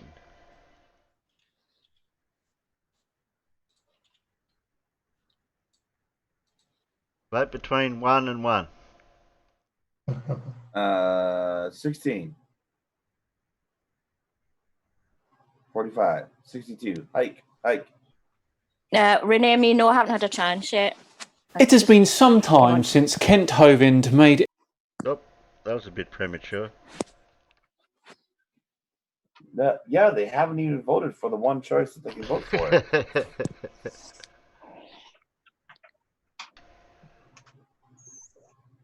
Yeah, we watched Astronomy Live shooting a comet the other day. I think he was on for hours and hours and hours. So he's stacked it all. Just start to watch it. There, I'll put it in the side chat. There you go.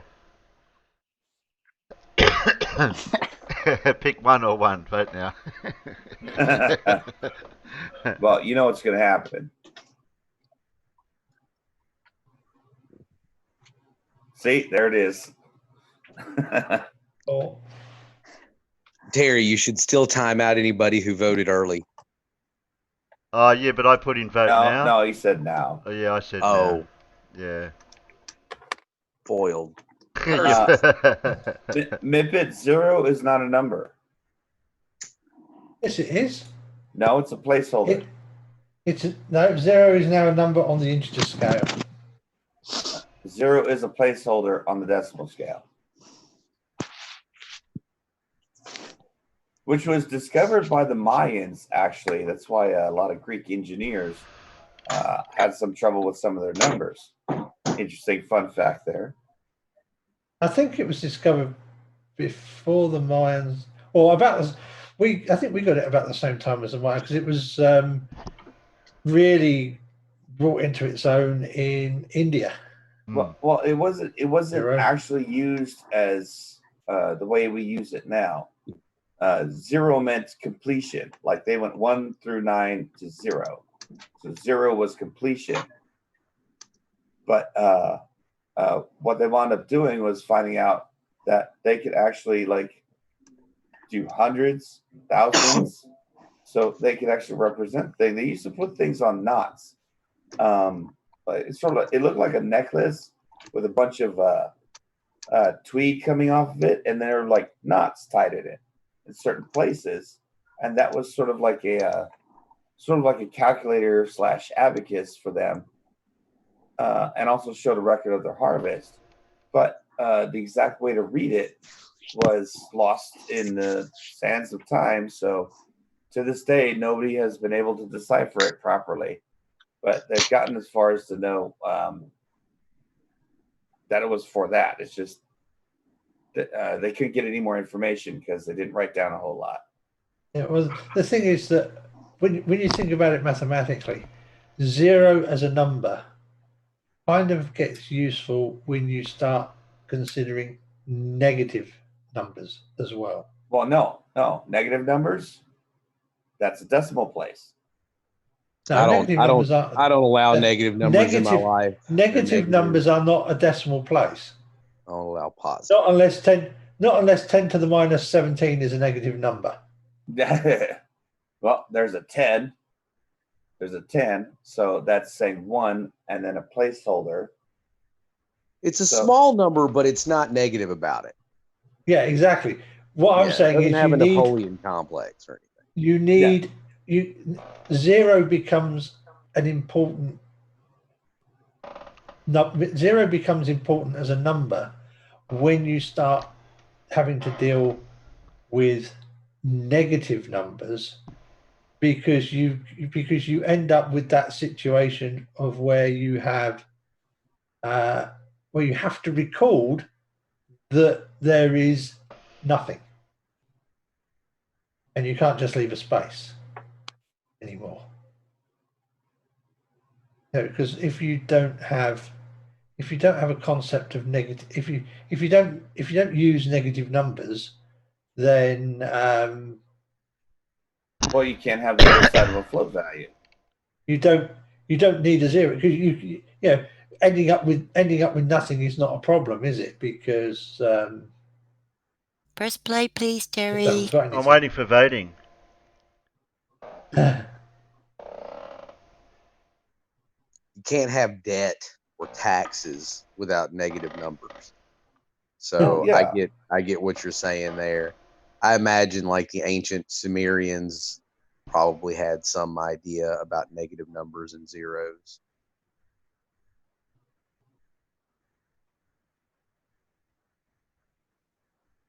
Even though they had a different base. What was there? 60 base? Yeah, they did base 60 and 12. Yeah. Well, they did base 60 because base 60 is really good because there's so many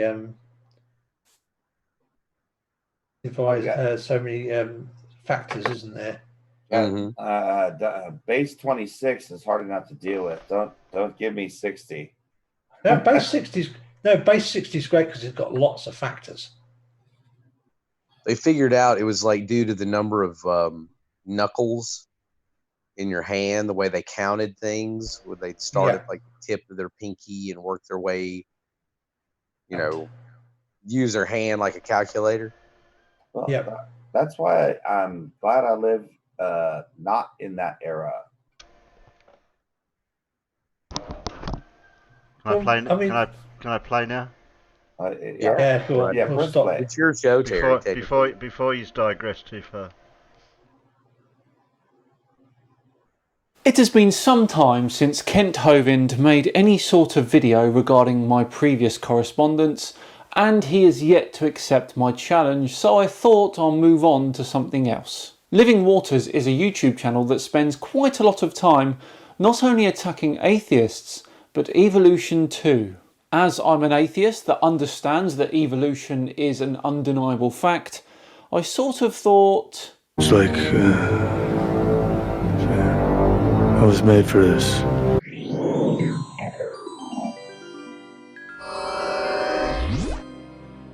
Hello all and welcome along to another episode of Tinfoil Tuesday with me, SciManDan. Thank you very much for joining me. I do hope that you are all well, given what is going on in the world at the moment. Please stay safe and also look after each other. Yes, the Living Waters YouTube channel is run by a guy called Ray Comfort, and he is extremely confident when it comes to his views on evolution. Today he is teaching an evolutionist about the human body, but it descends into a moral bashing from on high. Come on then, Ray, why don't you show us something that we haven't heard before?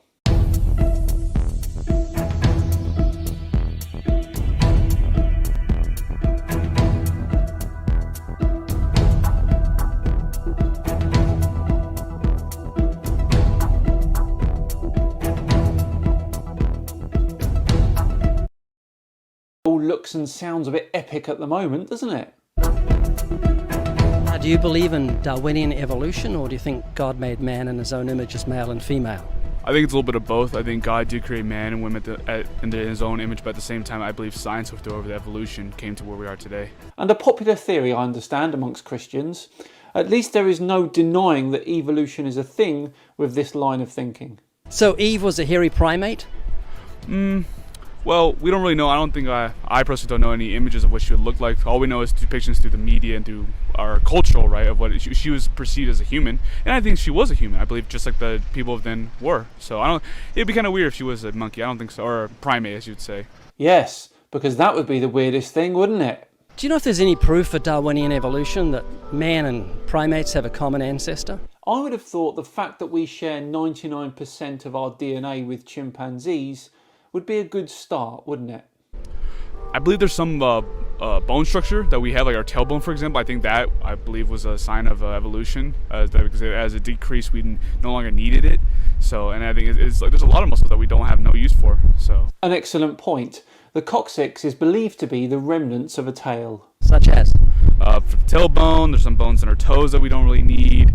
I think maybe some organs that we have, like our appendix, we don't need that at all. And actually, you do need your appendix. It's to do with the immune system. Did you know that? They just discovered that recently. Yes, recently the appendix is thought to be a reservoir for beneficial gut bacteria. However, you can live a perfectly normal life without one. And what is also interesting about the appendix is that it has evolved over 30 different times in the animal kingdom. And cats and dogs don't have one. So are they not worthy or something?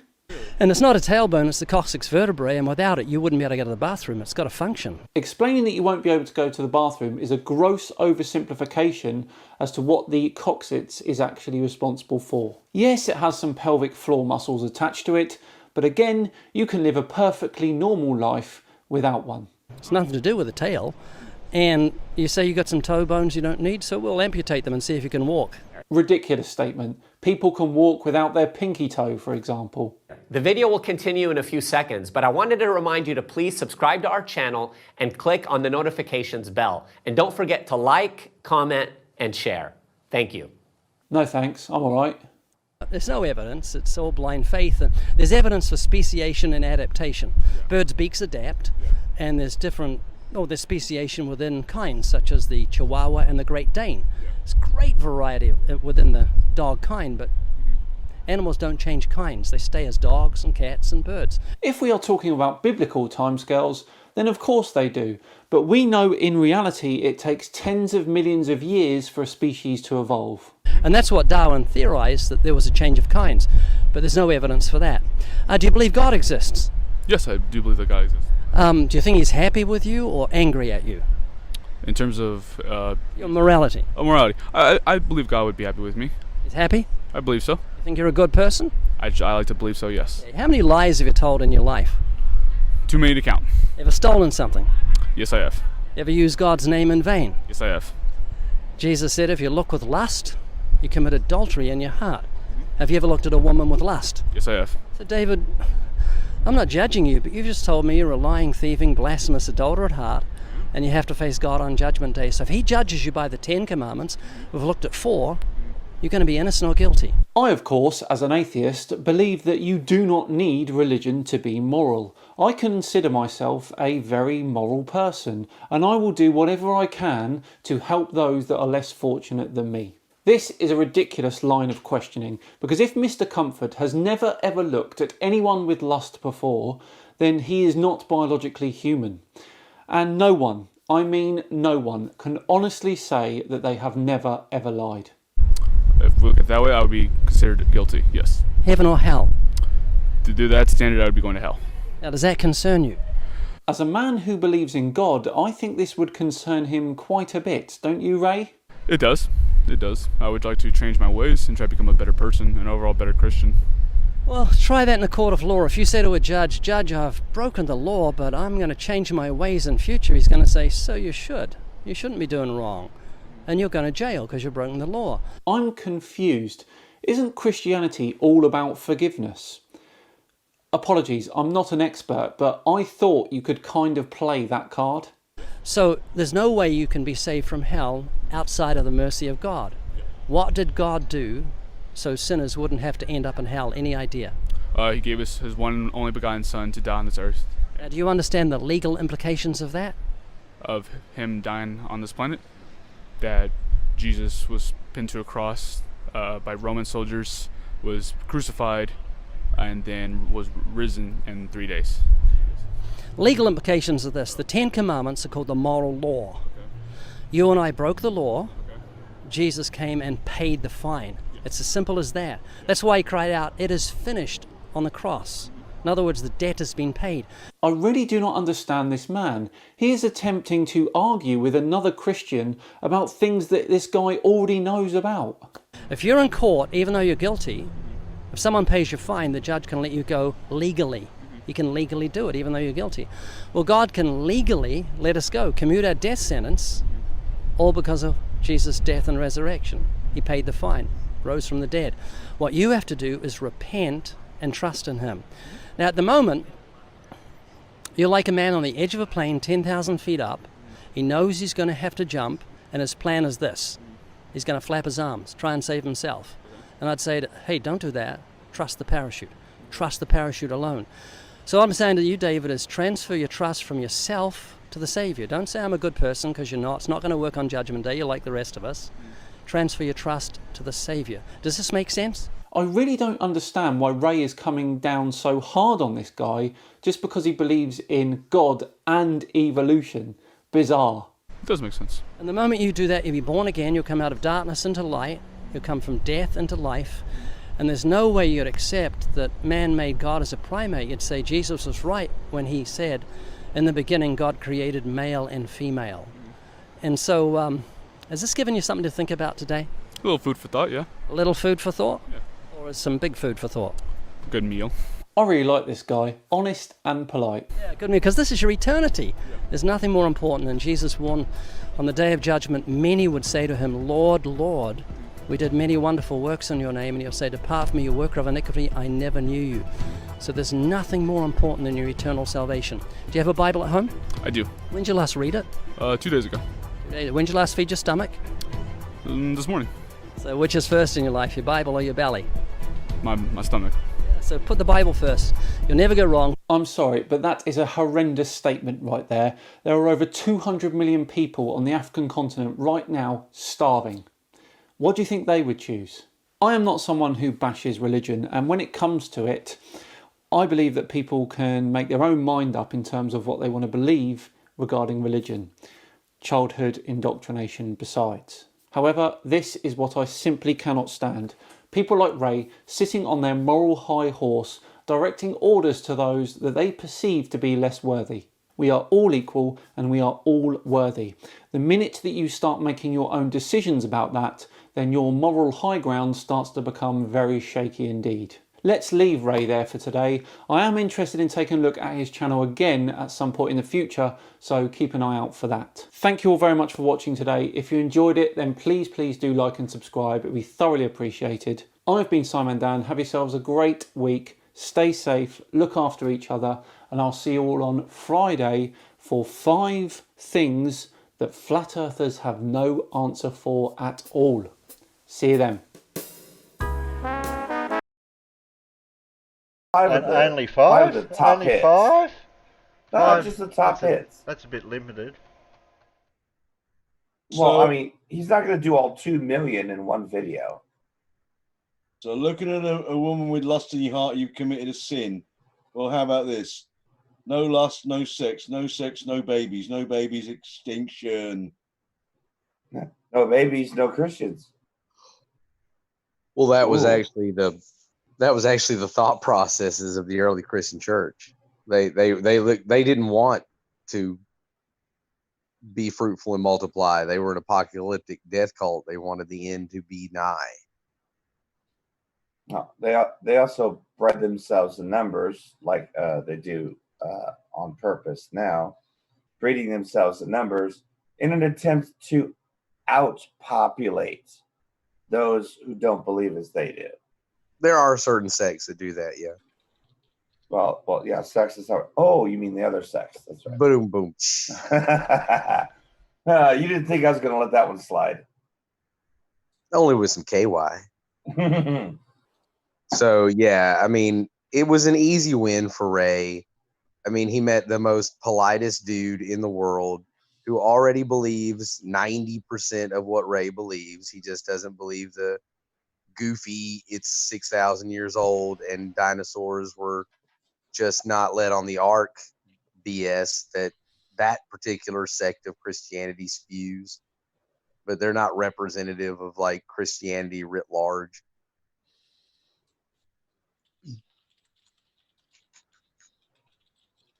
Well, that's the interesting thing is people who think Christianity is completely innocent. Like it's infallible. There's absolutely nothing wrong. Being a Christian, that's just like that just absolves you of everything. You're perfect. No, you're not perfect. Christianity is not a perfect religion.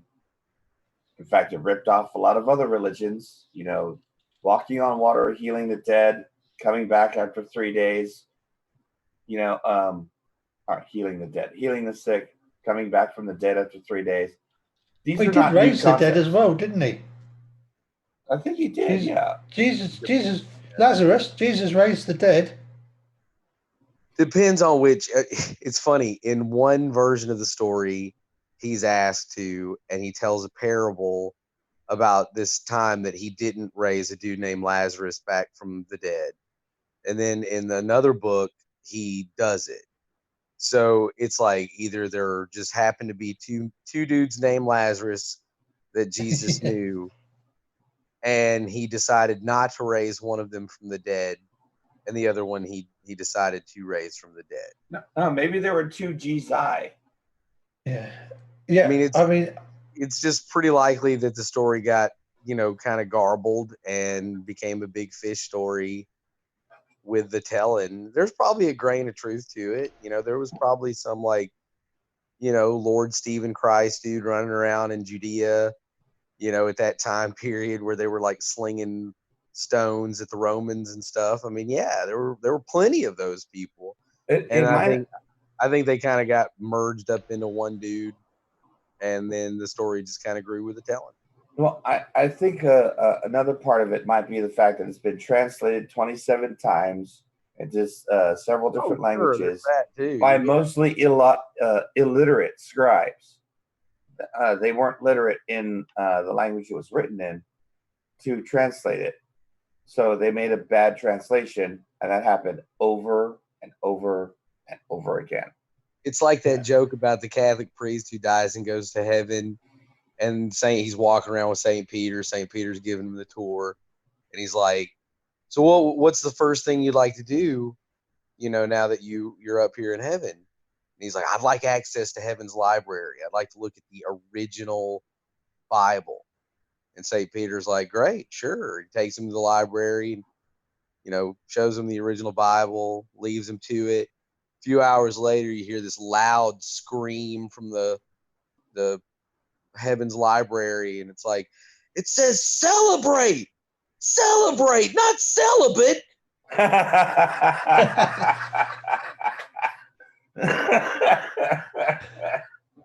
Oh, wouldn't that?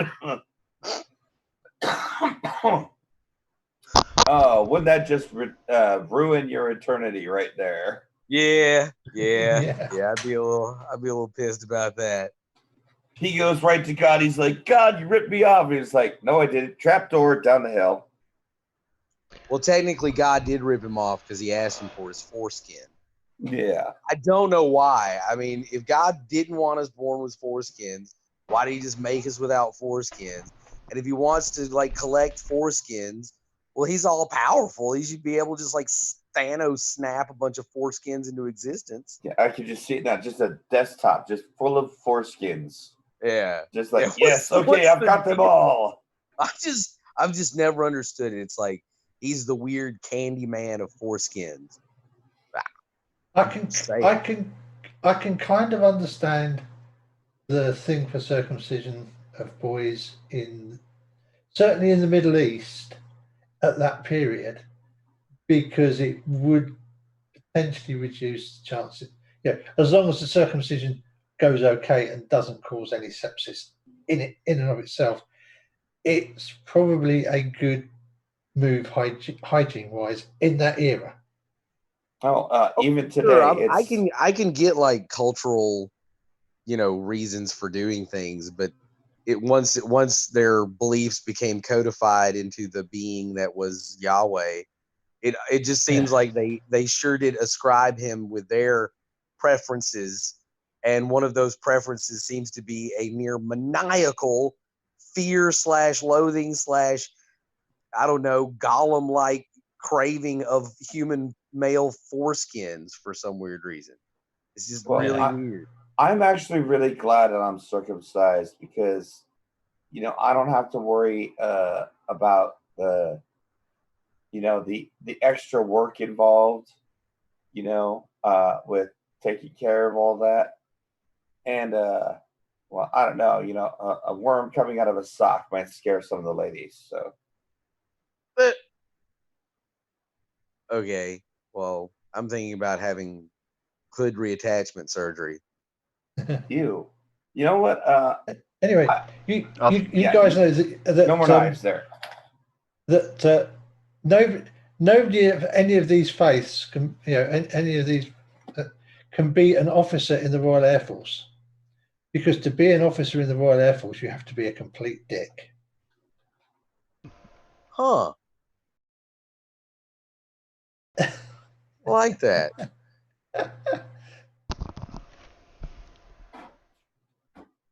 Okay, then we'll wind it up now. I know I've been only going for 4.5 hours, but that's long enough for now. It's only meant to be a short, quick, impromptu stream. Here we got Alan. Thank you, everybody. Sorry, Terry. I hadn't finished my sentences yet. I'm allowed to breathe and have a comma in my sentence, aren't I? Okay. I guess. Yeah, okay. So thanks, Alan. Thanks, No. Thanks, Phil. Howie. Yeah, sure. Rocket scientist, Pip, and Huey. Thanks for dropping in. There's a few people that did come in then gone and went again, but that's fine. Now we've got Sean, Mippet, Nana, True Blue, Linzag, Renee, me, Brainery. Oh, Boggs was out there. Zebulon. I wish I could pronounce people's names how they want them. Okay, I'll see you probably tomorrow night, hopefully. You'll be there. Yeah. Same bat channel, same bat time. No, not different. No, different time, actually. Can I Thank you just for quickly? hosting- Thank you for hosting, Terry. That's okay, Hugh. Can I Thanks quickly for coming. say thank you to? I just wanted to say thank you to everybody for coming to the premiere. That was all I wanted to say. Okay. Well, Okay.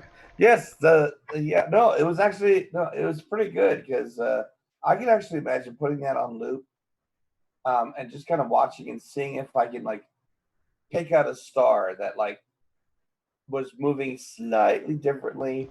Like, did I catch like some distant planet or something? Did I catch some satellite going by? Say good night, Phil. Say good night, Good Phil. night, Phil. Good night, Phil. Good night, Phil. Night, everyone.